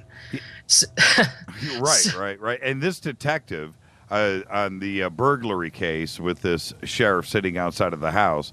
This probably all happened like clockwork. You did all of the work for him, and everything fit, and it was case closed. So he knew about Margie K at that point. Right. He knew. He knew. Okay, so he calls you on this homicide case. You get a name, you get a city, and I'm on the edge of my seat. What happened? This is so great. I see an older retired lady who used to be a teacher in her house alone. The doorbell rings. She goes to it. There's a man standing there who she knows him. He used to be in her class in school. She knew he was a troublemaker, but wasn't afraid that he would do anything to her. He asked her to use a phone or something, got in the house. Then he pulled a gun, made her go upstairs, open a safe, take $10,000 cash out that didn't belong to her, and hand it to him. And I got the exact room and the layout of the house. Then he told her to go downstairs. As she's heading at the top of the steps, he shoots her in the back of the head. Then she falls down to the left and cracks her ribs on the staircase, and then falls down to the bottom of the steps. Oh, man. He leaves. I see him a few days later, very shortly later, maybe even the next day, at his trailer that has a roof overhang over the car area. He's underneath his car working on it. It is a gray primer on the vehicle, and I got the make of the vehicle and part of the license number. Then I heard his brother walk up and call him by name, and I heard his girlfriend come out of the door and call him by name, so I had his name. At that point, the phone was silent, and I asked the detective, I said, "Are you still there?" He goes, "Yeah." I said, "What's wrong?" He says, "You're scaring me to death, because everything was exactly right, and that person is the one they suspected, but they had no proof." They needed to find him, so I followed him through two major cities, ending up in Seattle, Washington, in a bar, the bar by name. The woman behind the bar he made friends with and was hanging out with. And this detective said, "I have never gone on a wild goose chase like this, but you're so accurate, I'm going to do it." He followed the trail that I said to go through, first to St. Louis, found people there that had seen him, and then he went to Seattle and found him. And he is in prison. Margie K. Wow. And this continues to this day, and we're gonna. I want to hear some other cases, but how there's two ways that you have to look at this. One, you're completely blessed, and you have a talent that you can, help others with in an extraordinary sense, and I commend you for that. On the other side, you are literally seeing the worst, type of movie in real time in your mind. And how do you cope with that? How do you deal with it? Well, it's kind of like when I go into that mode, it is a separate part of me that does that. And it's kind of like I'm working, and then when I'm done with that, I just get back to my normal life. I think that's how I cope with it. That's how I manage it, and it works. Otherwise, I would not be able to do it. Are you paid, by the way, by the police? No, it's all free. Well, I don't charge. Well, you should be. Well, I understand why not. This is one of the things that one of that Valiant Thor has told me. You've been given a gift, and you've got to donate some of that. So that's what I do. The Valiant Thor? The Valiant Thor. Okay, I'm not going to... Okay, thank you for hitting a segue. Let's segue right into Valiant Thor, and then we will segue back to Margie K, CSI. We'll come back to that. Valiant Thor, when you said Thor earlier, I was watching Twitter here. Bing, bing, bing, bing, bing, and everybody just went right there. You have to ask her if that's a Valiant Thor. So tell us about him. Well, he first came to me in 1985. Of course, he had been watching me my whole life. I found out later, and influencing. And that's a strange story. I'd been seeing a massage therapist, and after a session one day, he asked me if I would like to try a light experiment, just out of the blue. Never done anything like that before. And I said, well, okay. And so he shone a red light and a green light. He would turn one off, turn one on. I'd look back and forth whenever he said, I don't know, for a few minutes, a couple minutes maybe. Okay. My brother and my two daughters were with me at the time because we were going to go somewhere else. So, they were there. They saw the whole thing too. Well, then he says, now what do you see? And I looked up at him and I saw a skeleton standing there talking. I didn't see any other part of his body. No clothing, no skin, just a skeleton standing there. And before I could digest this, a face appeared on the wall next to him. It had a helmet on. And he said, I'm Thor, and now you have X-ray vision. And he said, I'll be in touch, or something to that effect. Well, I'm in shock. The man went back to normal, no more skeleton. I asked my brother and my two daughters if they saw anything or heard anything. No, they didn't. So it had to be telepathic communication. And I didn't know who Thor was. In fact, I didn't know until 3 years ago who Thor was. And so we go through the years, and my abilities get better and better. And that's, the X-ray vision part. I've always been able to see bones really well because that's what started, with seeing in the body. And so we get to about 3 years ago, I did a class at a psychic group, and one of the ladies, a friend of mine, Gail Larmer, here in Kansas City, she's also very psychic, but 10:30 a.m. after we left and we were all headed home, she calls me on the cell phone, and she says, who the heck is Thor? Oh, yeah. I said, I haven't ever told anyone about that. Right. She says, well, he wants you to contact him, and he's mad about it. He's impatient.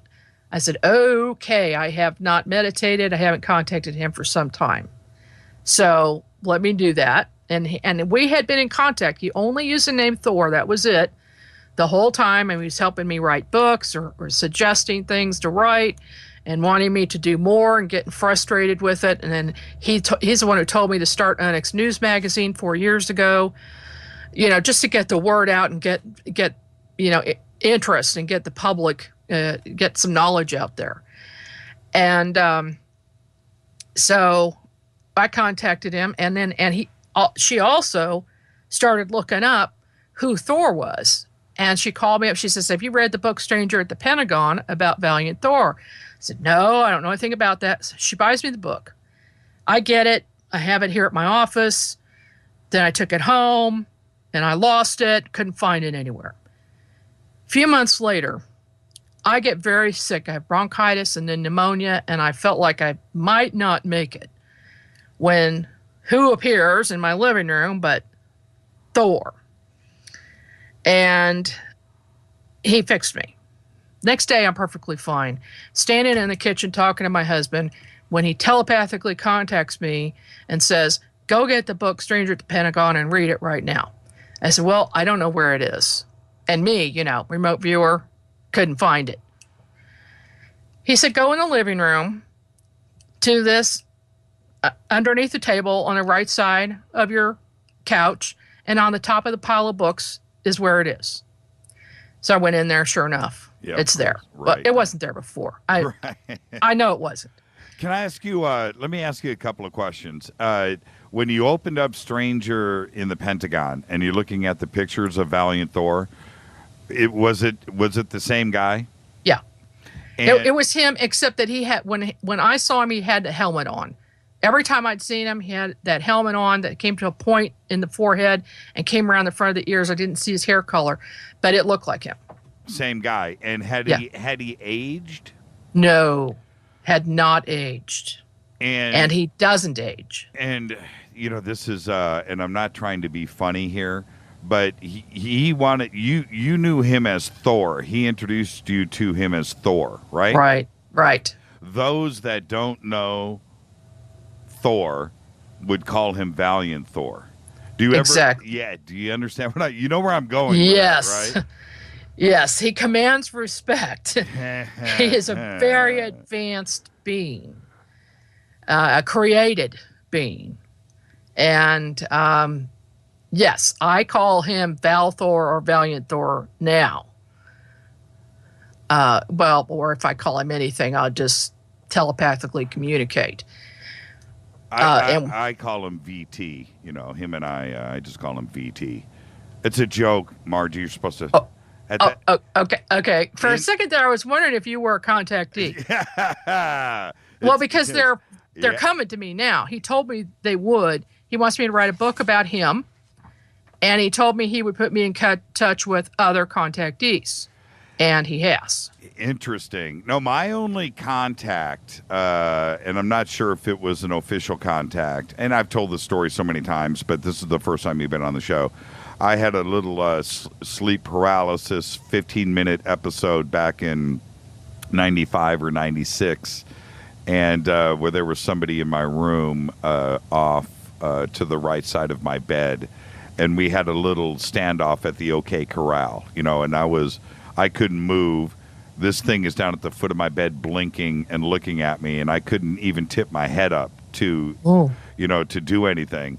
So I don't know. I can't say gray. I can't say anything except for, what I saw in the at the foot of my bed. But that's it. So no Thor in my life that I know of, unless he's 5 foot tall and with big eyes, which he isn't. Okay. No, he isn't. Before we're going to be up against another break here in just a second. The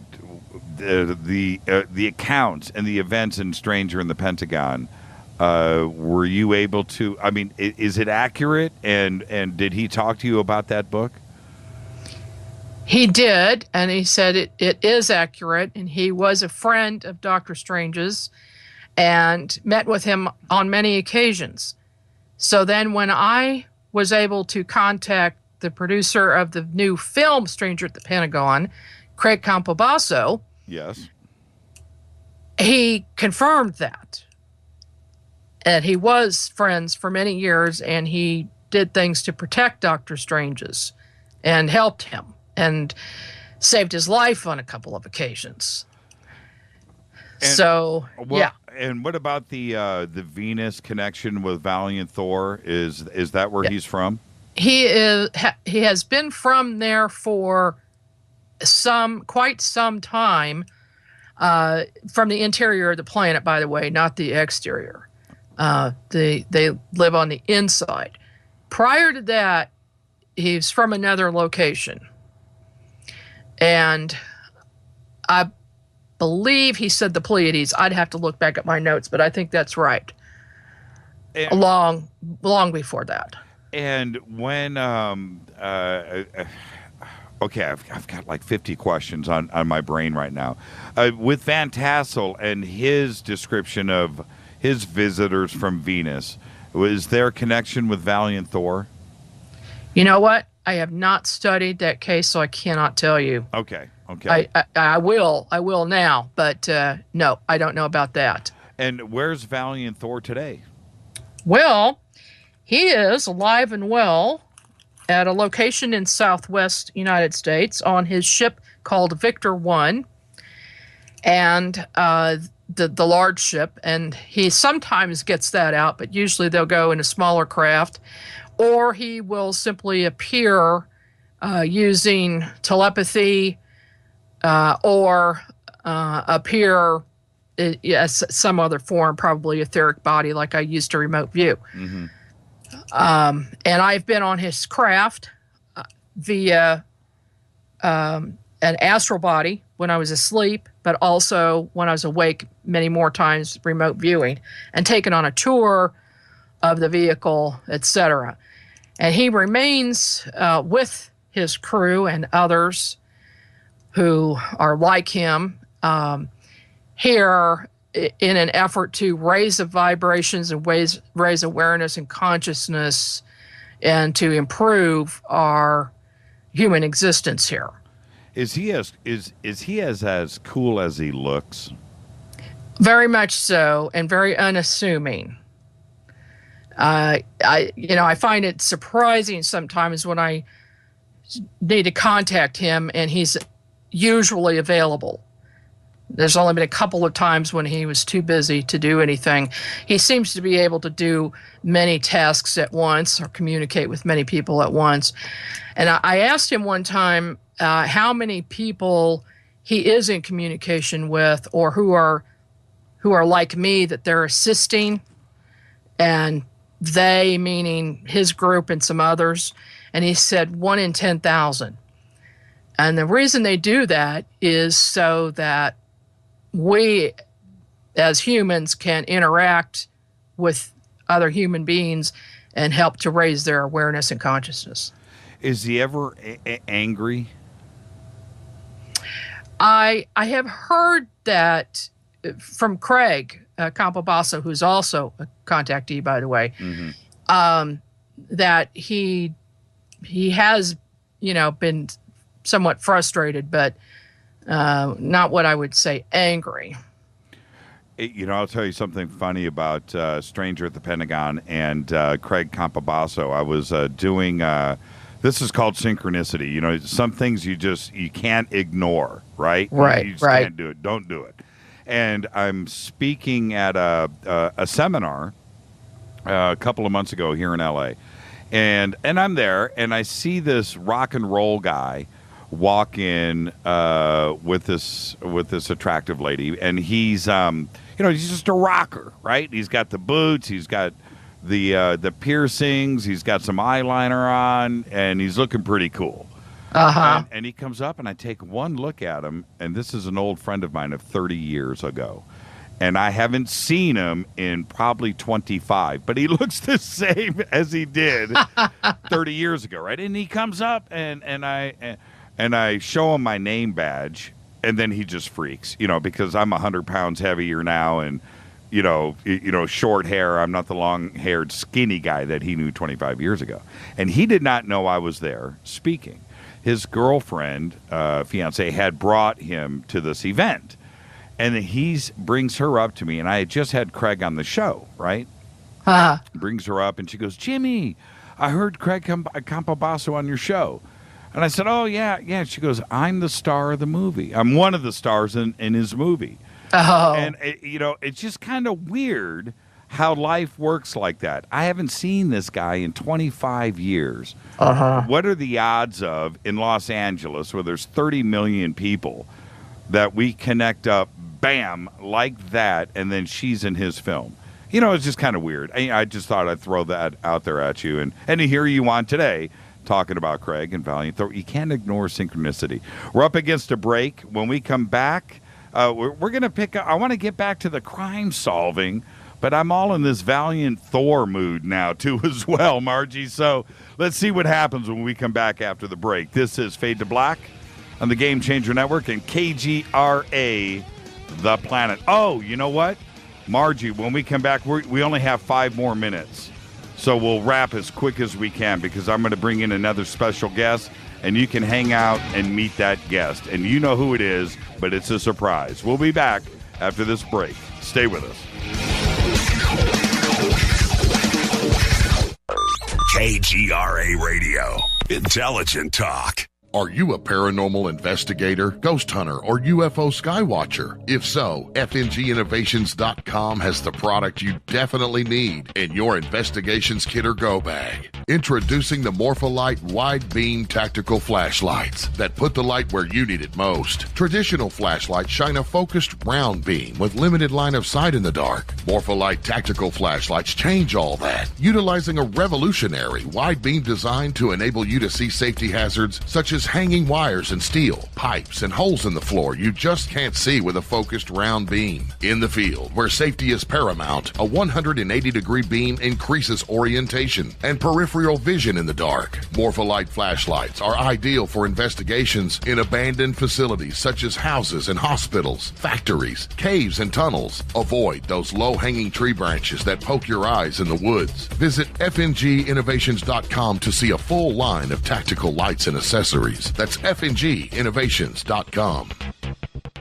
Now you can find all your favorite talk radio shows live, all in one place at TalkStreamLive.com. Listen from anywhere, office, home, or in your car. Just go to TalkStreamLive.com and click on one of the many live talk show hosts you want to listen to. It's free and easy. No computer? Download the smartphone apps. Never miss your favorite talk show. Find them all at TalkStreamLive.com. Hey everybody, what's up? Jimmy Church of Fade to Black, and check this out. The 2015 MUFON Symposium will be held this September 24th through the 27th in beautiful downtown Irvine, California. Expanding ufology, opening new doors in academia, industry, and media. Former Defense Minister of Canada Paul Hellyer will be there in person. Former CNN news anchor Cheryl Jones, TV news journalist Jaime Maussan, and MUFON's chief photo analyst Mark D'Antonio. They're just a few of the growing list of names for the 2015 event. It's September 24th through the 27th at the beautiful Hotel Irvine. Get your tickets today at MUFONSymposium.com. That's MUFONSymposium.com. Go Beckley Tepe.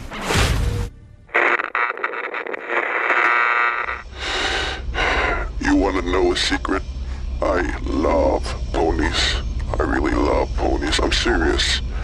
I couldn't stay sane without ponies to brush. Why Fade to Black? Because you never got that pony, damn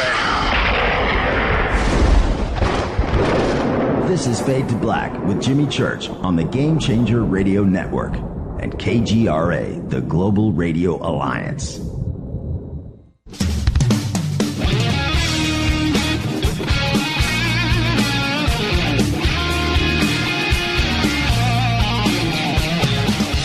All right, everybody, welcome back. This is Fade to Black.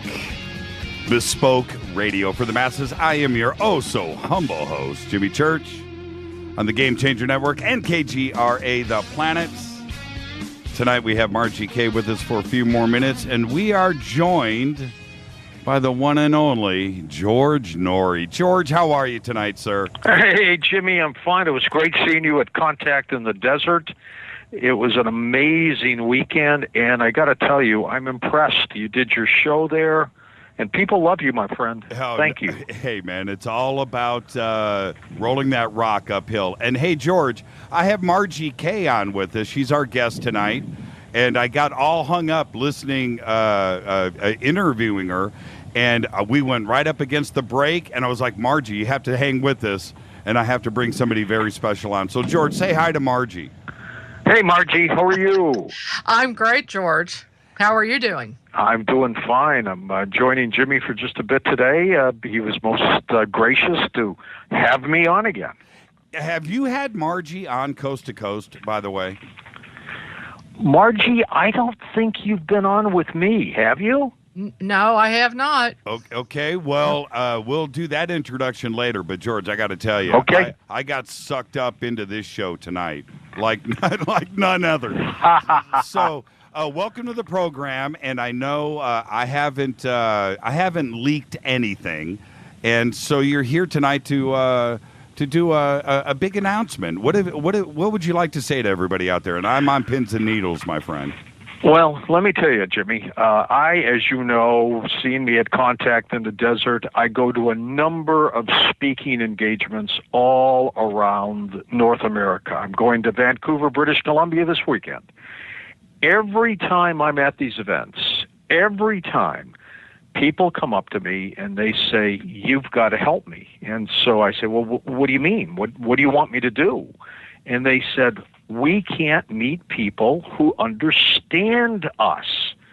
And I said, "Well, explain that a little bit more." They said, "We want to date people who get us, who talk about the supernatural and the unusual and the conspiracies and the mysteries. I can't meet somebody who gets me. Help me." So after I heard this for about the 10th time, I sat down with some folks and said, "You know what? Let's launch a paranormal dating website for people who want to do this." That's a great idea. So today we launch, I haven't even announced it on Coast to Coast officially yet. Today we announce paranormaldate.com, paranormaldate.com, which is a free sign-up website. All you have to do is go to the website and fill out the information, put your picture on there, and have some fun. If you decide you want to connect to somebody, or somebody's trying to get a hold of you, and you want to join, use my name, George, in the code, and they give you like a massive discount. But it's something I've been kicking around for a year. I finally found the right people to do the right website the way I want it to look, and we launch it today, paranormaldate.com, for people who love this business, love the genre, and my little subtitle is, "You are not alone." You know what's funny? If I was single, and obviously I'm not, but and if I chose to go on some other dating website, what are you into? Descriptions?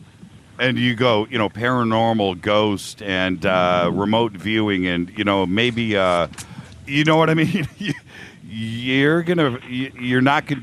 It's a dead end, is what I'm saying. It's probably not going to have the right result for you, and I think it's a great. I really do. I think it's a great idea. Well, Jimmy, if we can help one person find one other person, to me, it'll be successful. The Huffington Post did a story on it this morning. They have already had 10,000 people reading that article. It's absolutely incredible. And so, you know what? We're going to do it. We're going to keep pushing it. We're going to hopefully have people of like minds meet each other. And I hope we can have a little coast-to-coast wedding one night from somebody who meets them on the website. I'll do a little Johnny Carson, and we'll do it that way. Yeah, man. Right. You should do it like at the studio. I would get you ordained so you could be the minister. Hey, man, get that done for those people. My name is Church. That's true. Yeah, we could make that happen, George. Hey, listen, George, I do want to. I want to get you back on Fade to Black. I want to sit down with you for an hour and a half. Do what you and I do, but I want to reverse the tables on you a little bit, and I just want to. I just want to get you uncomfortable. You know what I mean? I want you to be the you want me on the hot seat. Yeah, I want you in the hot seat, and I know that we just have to find the time to do it, and it would be really great, and it would be an honor. So we need to try to find time in the near future. Super. And Margie, you're still doing your thing in one of my home states in Missouri. Sure are, in Kansas City. We're bringing Craig Campobasso in next week. I love it. You're going to love him, and you do a great job. And thank you to all of you. ParanormalDate.com. Go meet somebody. Thank you so much, George. ParanormalDate.com. Thank you, George. Hey, all right, Jimmy. Who's on the show tonight? Well, tonight we're going to be talking about cybersecurity, and then later on, a haunting. So we've got two special guests for you. That's what I'm talking about. Thank you, George. You got it. You got Bye-bye. it. Bye-bye. George Noory, everybody. ParanormalDate.com. Margie, great idea. That's got to be the idea of the century. I'm telling you what. You know. Oh, I hear the same thing all the time, too. People, they get divorced because no one can understand them. Right. They can't find anybody. That's a great idea. I got to say, that's a great idea. That is a great idea. So there you go. ParanormalDate.com. It's pretty cool that, George doesn't do that. He doesn't go on shows and he doesn't deal with, quote unquote, the competition or things like that. And he likes popping in here. He has surprised me a couple of times. I'll be sitting here doing a show, doing an interview, and he'll call in unexpected, and it's just like, hey, Jimmy, it's George. And it's just so cool. Oh, that's great. Yeah, he really digs it. He's a nice guy. Yeah, he's pretty cool. Pretty cool guy. I'll have to interview him for the magazine on this dating site. Yeah, we'll talk about all that off of the air. Okay, so now we are up against it, and I want to just get a couple of things in real quick. UNX Tour 2015, what's going on with that? Craig Campabasso, June 12th. July 10th is Dr. Lynn Katai. Yeah. And August 14th is Michael Horn, all in Kansas City. And more info at unxnewsmagazine.com. And your next show, how do I say this? Your redo, your part deux at KGRA is this Saturday. And what are you going to be talking about? And are you going to have a guest? What's going on? I am going to have a guest. We have some sound issues with some equipment I have. So I'm not sure if it's actually going to launch this Saturday or next. It will be once a month. A 2-hour show, and I would say, keep an eye on my website and kgra.com for, things to come. And I just like I said to George, and I really mean this, you sucked me in tonight, young lady. You got me, and I looked up, and I had forgot about George coming in. We have another guest tonight. There's this, there's that. And I lost track of time, and that's when you know it's a good show. I got to thank you, and will you please come back on? We barely scratched the surface tonight, and it would just be great. I would love to. It's been great, and only if you promise to come on my show. I would. Hey! All you got to do, you got to have your girl call my girl. Okay, I will do that. Okay, well, thank you so much, Margie. I had a great time tonight. And what's your show called? UNX News. UNX News. There it is. Yep. UNX News on KGRA. Margie K, everybody. Thank you so much, Margie. I had a great time. Thank you, Jimmy. Me too. I'll talk to you soon. Uh-huh. Margie K. Wow. What? I have nothing else to say. I was sucked in, and you guys saw it in real time, too. I looked up, I'm backed up, I knew what was going on, and I had completely lost track of everything. Margie K, I can't wait to listen to her show. Absolutely brilliant. Thank you so much. So let's go back. I'm gonna bust this off right here, and when I come back, we will be joined by the one and only Ari Gold. Ari Gold is going to be here on Fade to Black. Not that Ari Gold. The Ari Gold is going to be right here. I'm your host, Jimmy Church, on the Game Changer Network and KGRA, The Planet. Stay with us. We'll be back right after this.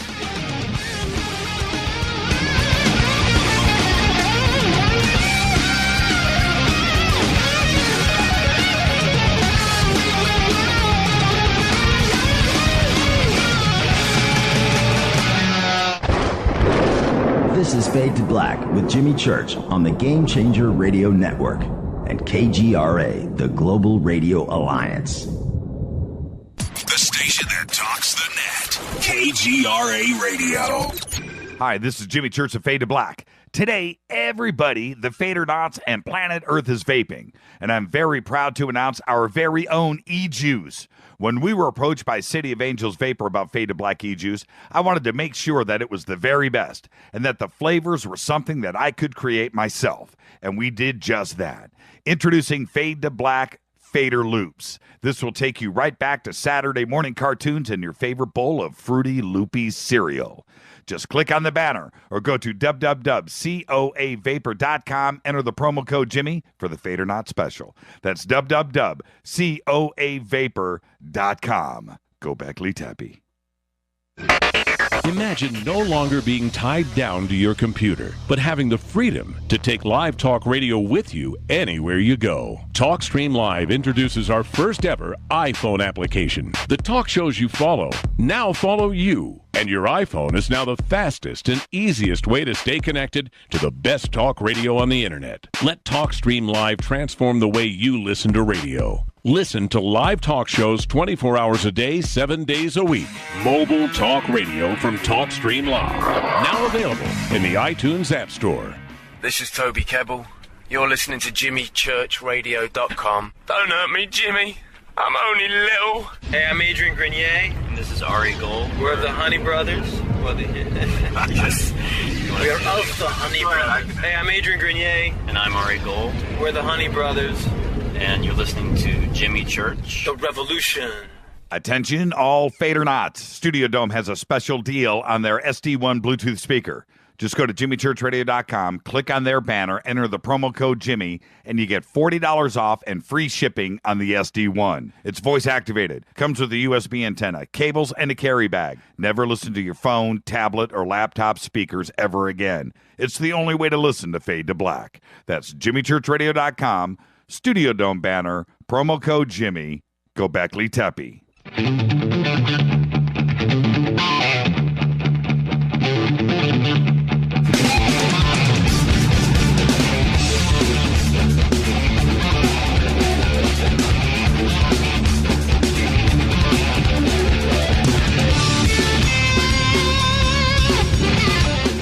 All right, everybody, welcome back. This is Fade to Black. I'm your host, Jimmy Church, and you heard it right there in the break. The Ari Gold. Not that Ari Gold, the Ari Gold. I'd like to welcome to the program director, drummer, friend, Ari Gold. Ari, how are you tonight?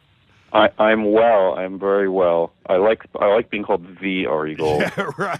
And to all of the Fadernauts and the audience out there that have been hearing you do that break with Adrian, that drop for which is the short version. Yeah, it's the and do you? Okay, let's back up for a second, Ari, if you don't mind. Let me indulge for a second, and we only have so much time tonight, but. We recorded when we did that, and it was years ago that we did that. It was like 5 minutes long. We had to restart and start and almost practice that, and still you guys didn't get it right. And I should one day run the whole 5-minute version of that drop. It's pretty funny. Do you remember doing it? Were you blasting helium into the room? Yeah, exactly.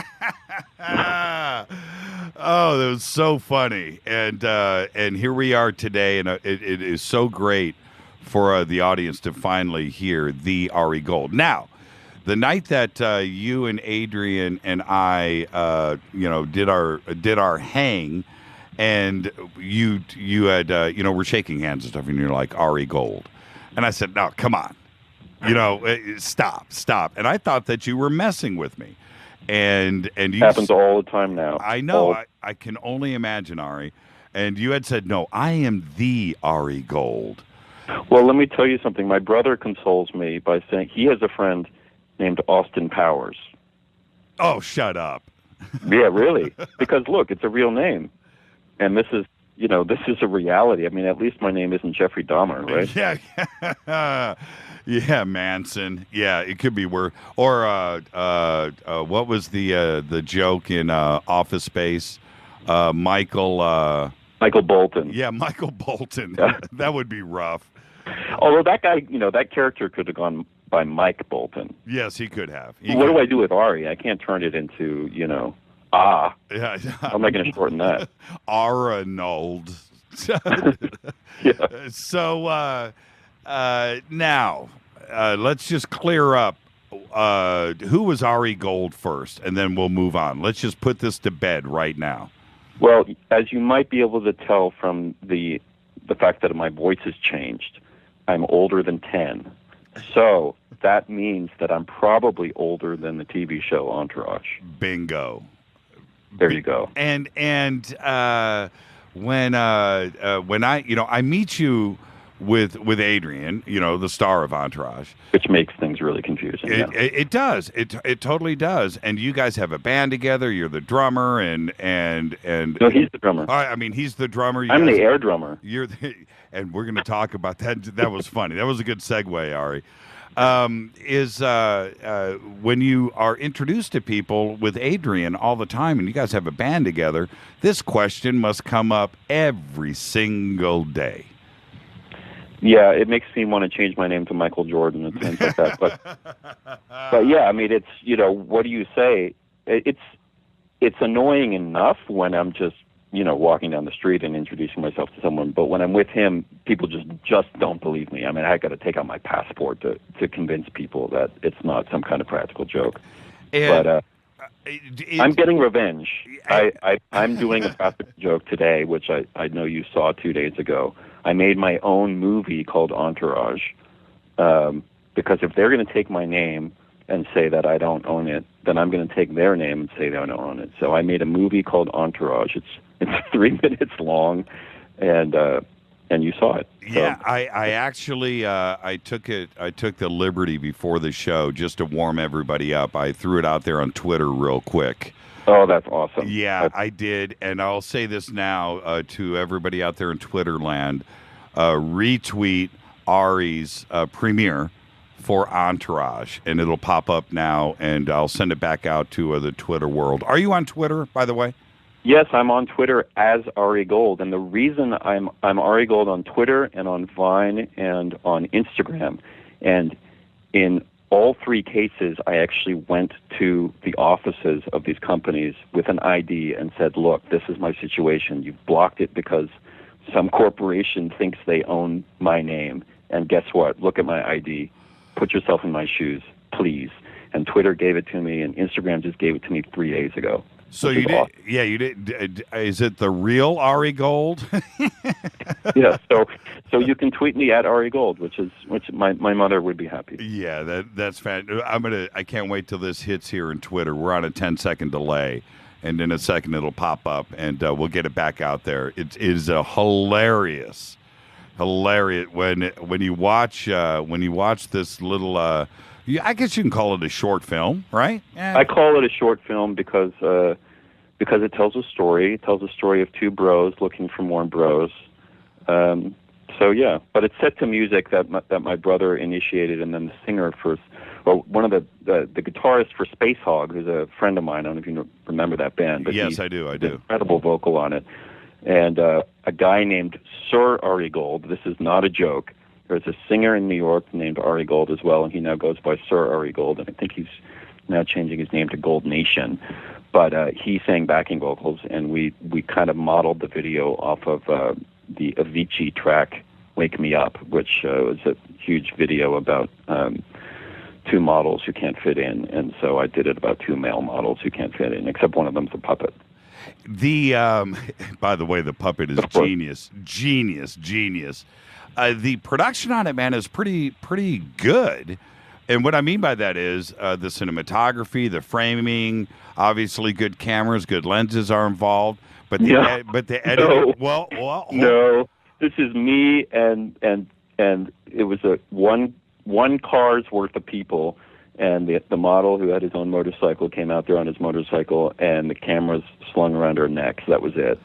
And then I had people over at my house for beer, and we created a party for the party scene. It's so well done, my brother. I mean, well, I've made a couple films, so I get used to working with no budget because I'm in the low budget arena. So doing something for nothing, maybe a little gas money and some beer is my trade these days. You know what my favorite shot is? I watched it, probably 5 times today, and I keep getting drawn in.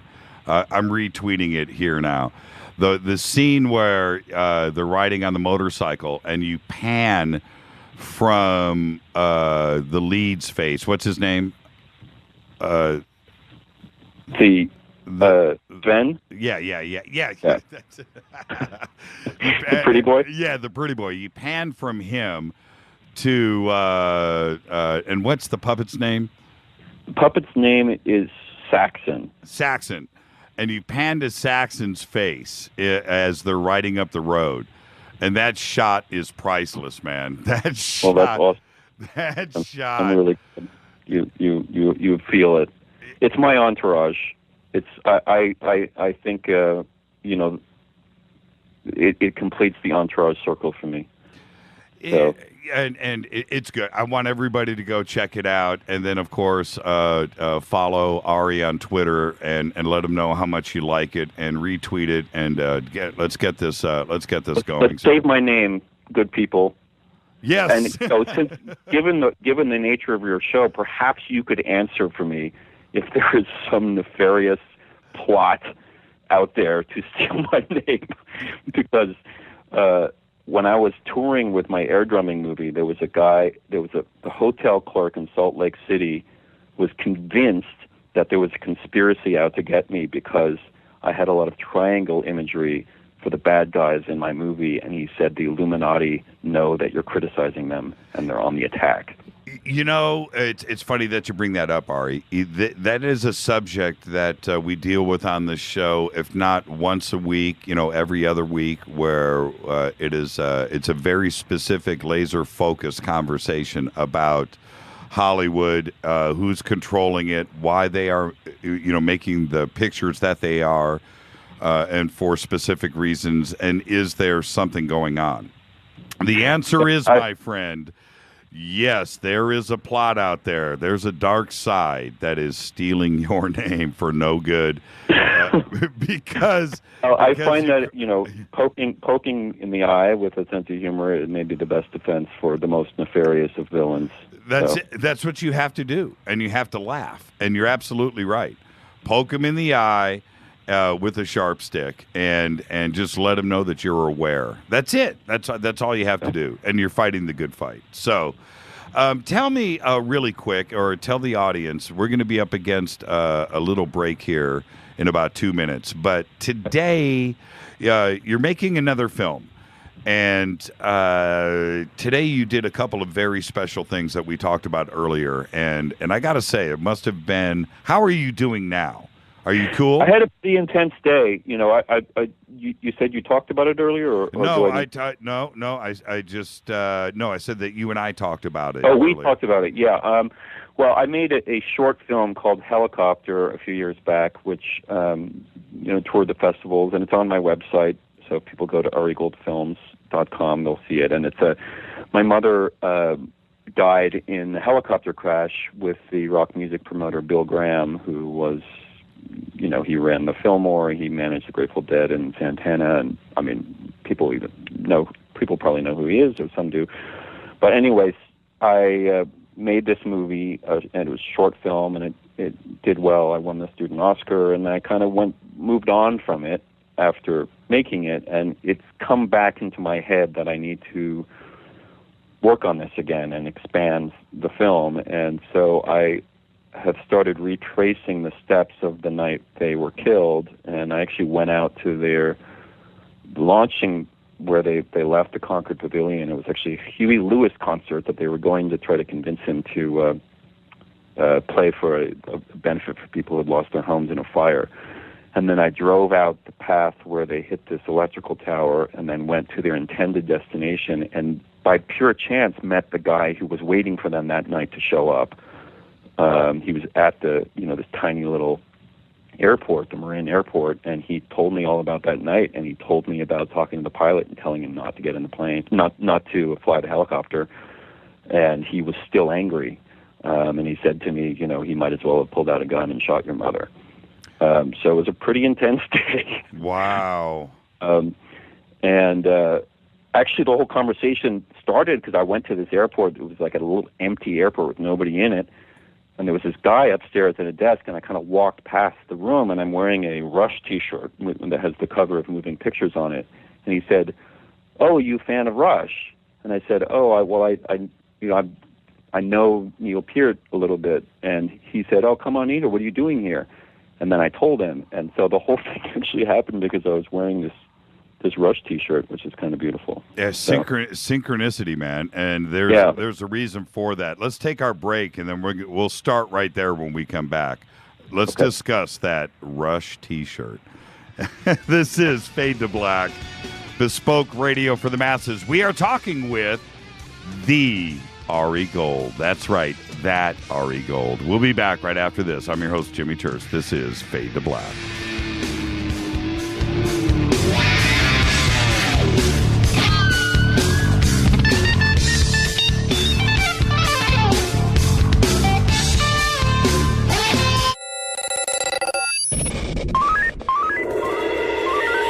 Way out here, we listen to Jimmy Church. You're listening to Fade to Black. Always on the edge of the hottest alternative talk. Jimmy Church with Fade to Black. KGRAradio.com. Hey everybody, what's up? Jimmy Church of Fade to Black, and check this out. The 2015 MUFON Symposium will be held this September 24th through the 27th in beautiful downtown Irvine, California.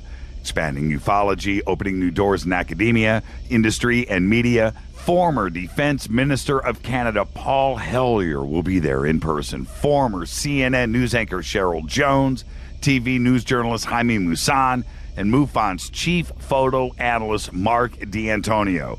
They're just a few of the growing list of names for the 2015 event. It's September 24th through the 27th at the beautiful Hotel Irvine. Get your tickets today at MUFONsymposium.com. That's MUFONsymposium.com. Go Beckley Tepe. ¿Qué tal, mis amigos? Yo soy Mario Carson, el tiburón, y los invito para que escuchen a mi buen amigo Jimmy Church Radio. ¡Claro que sí! Did you ever turn to your radio for your favorite talk show to find that it's been preempted for this? In the air to deep right center. Back goes Lewis to the wall, and it's out of here! Or this? And I'm ashamed of you, Hillary, for voting for it. Do you have a favorite talk radio program that's not available in your city? Just go to TalkStreamLive.com for links to the best streaming talk radio shows. At TalkStream Live, you will find live talk shows 24 hours a day, 7 days a week. All your favorites are here. With such a large selection, you will also discover some new favorites. On the go and still want to listen? With a mobile smartphone, simply type TalkStream Live on your internet browser. Now you can take internet radio with you. You will also find hundreds of music, news, and sports streams. Best of all, the TalkStream Live directory is free and there's never a login required. Remember TalkStreamLive.com, the fastest route between you and your favorite talk radio show. You are listening to Fade to Black with Jimmy Church on the Game Changer Network. Oi, oi, I'm Reese Evans. You're listening to Jimmy Church. This is Revolution. The revolution will not be televised. The revolution is on radio. Ciao.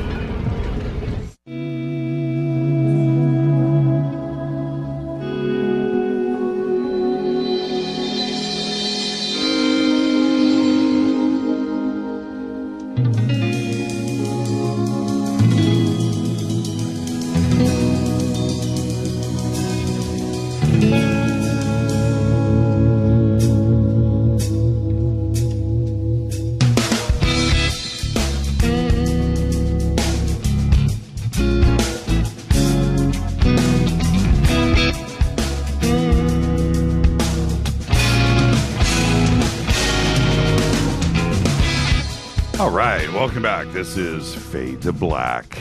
I'm your host, Jimmy Church, on the Game Changer Network and KGRA The Planet. Right now, I am joined, and it is such a cool thing, and it's such a small world, and synchronicities. We've been talking about it all night. And Ari, we've been we've been blessed with it all day long today, my friend, and it's great to hear your voice after all this time, and for the audience to finally meet the guy, because I've been using your drop for years, and certainly for the last 6 months I've been using it nearly every night. So amazing that it's just I love that. I love that. It's so cool. I love that you found it amusing enough to make me a broken record. Yeah, you got to go back, and next time you talk to Adrian, just go, dude, man. They're still running that drop that we did, 5-6 years ago for that sports show. Yeah, I was texting with him today. He's in New York right now. He's getting the band to go see the movie with him in a regular theater. Well, I'm sure he'll be mobbed. Yeah. All right, let's talk about the Rush shirt. Now, there is you did a movie about air drumming, and you were able to, I don't know, I watched the interview with you and Neil about how that happened, and what a bunch of luck you had going your way with that, because Neil Peart of Rush has influenced an entire generation. I mean, we all air drummed, to 2112. We all have. I'm sure there's many out there who have broken steering wheels, broken relationships by air drumming. And after, behind the scenes with his assistant, that was pushing for him to help you out with the film. Did you know that was going on, or were you being persistent on the back end too as well? I wrote a letter, and I wrote a letter that was from the heart. And this doesn't always work in life, but in this case, I wrote a letter to him that was from the heart that said, I was 10 years old, and my family life wasn't perfect, and I put on moving pictures, and something hit me, and it's still with me, and I'm making a movie about air drummers, and I want to use that song, and I want you to be in it. And he was coming out of a pretty rough period himself too, and everyone I talked to said he's a recluse, he doesn't talk to anybody, he doesn't do press, he doesn't get in front of the camera, and this is before I Love You Man. Right. The letter made it to him because my music supervisor knew one of the managers at Anthem, and he read it and must have, it hit him the right way. So sometimes when you speak from the heart, it works. I can't guarantee that it always works, but in this case, there was no BS. It was from the heart, and I just feel so fortunate to have worked with him and gotten to know just such an incredible gentleman, and obviously brilliant.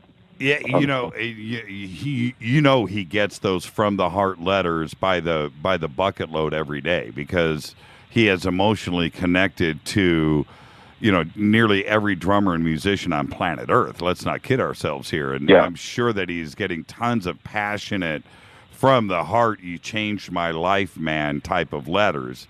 And yours stood out, and so he responded. Yeah, right timing. I guess his managers, I think, were shocked, to be honest with you, and but I think he's become more open now. He's he's got a new kid, and I don't know. I can't say enough good things about the guy. Well, tell me about. Did he call you? Did you get a phone call? I don't think so. The way I remember it is it went through people until the day he showed up on set, and I was terrified. And he wasn't able to come on the day we were shooting his. The movie's called Adventures of Power, and it ends with this big air drumming competition, and everyone out there can watch it for free if they go to airdrummer.com. So I made it free. So airdrummer.com, just type it in, you can watch the movie. But he wasn't there the day we shot, so we had to come up with kind of special shots we could do to kind of make it look like he was there. So we had this little miniature set constructed for the day he actually could come. And I'm so scared that this guy's going to look at this little rinky-dink operation and say, I don't want anything to do with these people. What, I was crazy. And the opposite happened. He was totally charmed by how rinky-dink we were. and we sat and had a burrito, and then later when I finished the movie, he did this long interview with me. He donated to my charity, raising money for music education for inner city kids, and then he did an air drum off with me playing Tom Sawyer, where he played real drums and I played air drums, and that wasn't even part of the movie. That was just for fun, and we filmed that, and it's amazing. And I was so touched by his willingness to help out an artist who's starting out, and to kind of relate to that and remember what that was like. And I think that was a lot of why he did it, is he felt like, okay, I remember feeling rinky-dink and having nothing. So he and the band in general, I think, are completely down to earth. Is as famous and as huge as they are. I have a friend of mine. His name's Taylor Hawkins. He plays in a band. Oh, yeah, that you know. And Taylor came up to me when I did some Foo Fighters songs in my air drumming on my website. You see, I do some Foo Fighters too. So I was all recovered. Well, check this out. Taylor, who I've known here in Hollywood, going back before Alanis Morissette and all of that, he's been in the Hollywood scene for a long time, and he's got this. Like, I'm going to take a guess here and say this 1990 Nissan or Toyota pickup truck. It's red. And in the back window, he's got a Rush sticker, right? And he's been driving that. It's like his first car. And he's still got it to this day out at his house here in the Valley. And and there's the red pickup truck, right, with the Rush sticker. And Neil is everything to him, right? Well, so what do? They're playing shows with Rush up in Canada, and the band comes up to him and says, "So, YYZ, you think you got the chops?" And he's like, "Well, okay, you're going to play with us tonight." And the next day he comes back to LA and he goes, "Jimmy, man, you got to see this video. I played YYZ with Rush." Got through it? Yeah, man, you can watch it on the internet. And wow, I'm gonna have to do that. I did YYZ air drumming in Berlin. I went to Berlin to a crazy story, but anyway, I was in Berlin air drumming YYZ, and Neil said it was. He said he didn't think he could air drum YYZ as well as I did. So I think he was lying. I think he could. But how cool is that? Hey, did you guys now in the stuff that I've seen with you and Neil talking, you guys look like you were totally connected. He's totally cool. Everything is good. You guys are like best friends.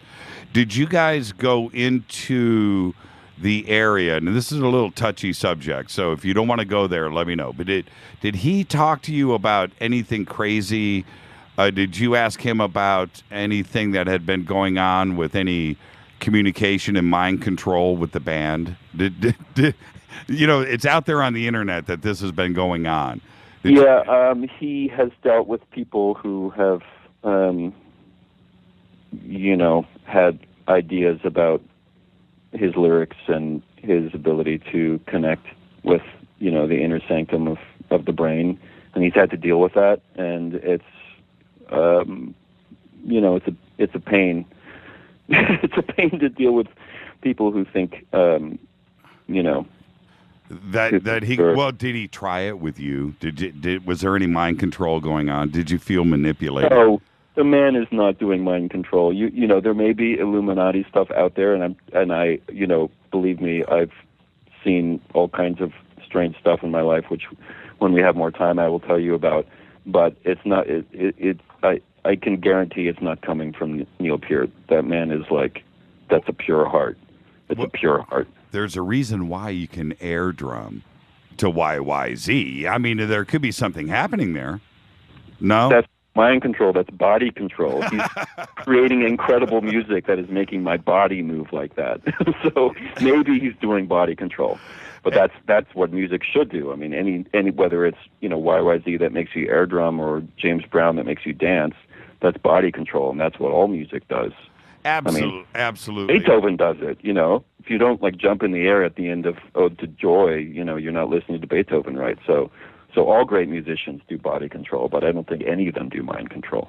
Did he get a chance to hang out with all the other air drummers in the movie, and were they able to talk to him and hang out and break bread? Because he came on that day we had a skeleton crew, he only met the few people we had around that day, but I'm sure they would have loved to meet him.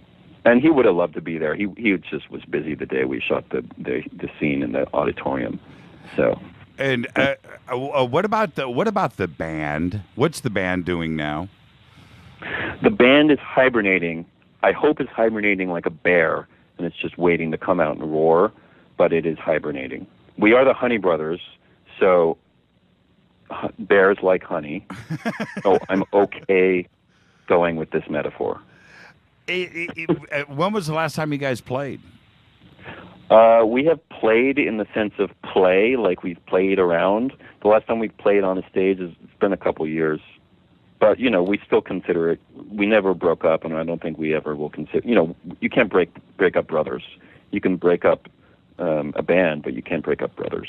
What's is your current project the film about your mother and Bill Graham, or are you working on other projects? I've got another film called Sway Lake, which I'm in the process of finishing up, and I hope to have coming to a festival near you soon. We haven't mixed yet, but we're close to the finish line.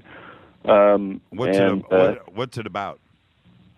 That one's about a family that kind of goes topsy-turvy when the grandson tries to steal a valuable old 78 record from his own grandmother and discovers, family secrets as he's hunting for this piece of music. And, everything I do has a kind of musical center to it. And so a story about these people looking for a song from 1939 that kind of changed people's lives.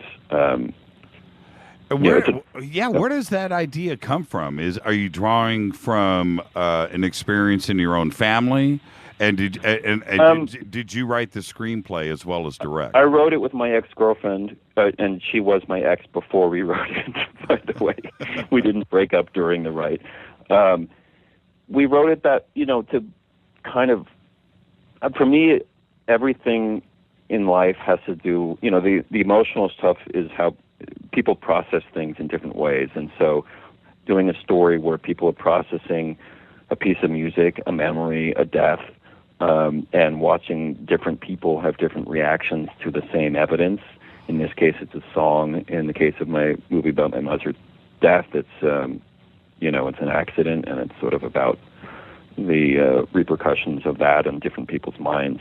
That's sort of the stuff that interests me. And, even the air drumming movie is, how can I tell a story about something ridiculous that a lot of people do and no one really talks about, and actually make it so ridiculous and so big that it actually starts to have meaning. It actually starts to be about, oh, wait a minute, this is pointing to the absurdity of life. This is pointing to the heartbeat that we all have within us. So there is a common thread there. I mean, in some sense it's music, but in another sense it's just trying to find out where the heart is. What is the website again? Closer to the heart, I guess I should say, since we're talking about Rush. Yeah, that was good. That was, oh man, but bump. Yeah, exactly. Yeah. But Yeah. I hope you aired that. What's the website? My website, my main website is arigoldfilms.com. If you go to arigold.com, you'll meet this singer who did backing vocals for me on my Entourage thing. But I am at arigoldfilms.com. The air drumming movie is at airdrummer.com. Everything I've done that's finished is available to see there for free, because that's how I like it, and that keeps me in the poorhouse. It keeps me honest. Yeah, I totally agree. We do the same thing here. Yeah, you're absolutely right. Well, listen, Ari, it's been a long time since we've talked, and I'm going to give you the invitation now. I've got to get you on the show where we can actually go deep on everything, and thank you so much for coming on tonight and meeting our wonderful audience who has been hearing your drop for so long and who is this guy. Now they know about the real Ari Gold. Thank you so much for coming on tonight, man. And I mean it.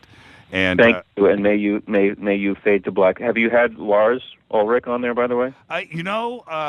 There's I'll tell you off the air a really hilarious Lars Ulrich story, but I haven't had him on, and so talk. Okay, exactly. Thank you, Ari. All right, thank you. I'll talk to you soon. Thank you so much. Ari Gold, everybody, the Ari Gold. So cool that he can come on the show tonight and everybody could meet. It's so funny when you hear that. We are of the Honey Brothers. Of the Honey Brothers. We did like 6 takes of that. And that night, I'm not too sure, Ari said to me today, he thinks he was serving me Mai Tais at a Hawaiian barbecue restaurant, and that's what was going on. But it was so cool. Actually, him and Adrian Grenier of Entourage, they were on their way to go to a gig, and they were going to go play. And so we hung out for a while that night and became friends. But anyway, that is Ari Gold, the Ari Gold. Thank you for coming on the show. What a cool show tonight. I wanted there's a couple of things I needed to get in. I'm going to do that now, by the way. A couple of news tidbits that I've had on the back burner that are really, really, really cool. I've got to keep the word spread on this. Google has been testing its self-driving cars all over Mountain View, California, Northern California, which means that a handful of drivers up there have gotten a first-hand look at what a self-driving car will actually do on the road. And I went and grabbed a bunch of posts from people that have been dealing with these self-driving cars. And so here are a bunch of quotes, a bunch of stuff. And here, what emerging technologies are like to deal with in real life. Here's a quote. Google cars drive like your grandma. This is actually off of a forum. They're never first off the line at the stoplight. They don't accelerate quickly. They don't speed, and they never take any chances with lane changes. In parentheses, cut people off, etc. That's what one person wrote. Another one said that the car's behavior when making a turn at a stop sign with little visibility to the left or right, it inches out very gradually with lots of halting pauses rather than just slowly gliding forward into traffic as most human drivers tend to do. And somebody else said similarly, the autonomous cars are extremely courteous with pedestrians. They're waiting a few seconds after they're completely cleared a crosswalk before inching out to make a turn through it.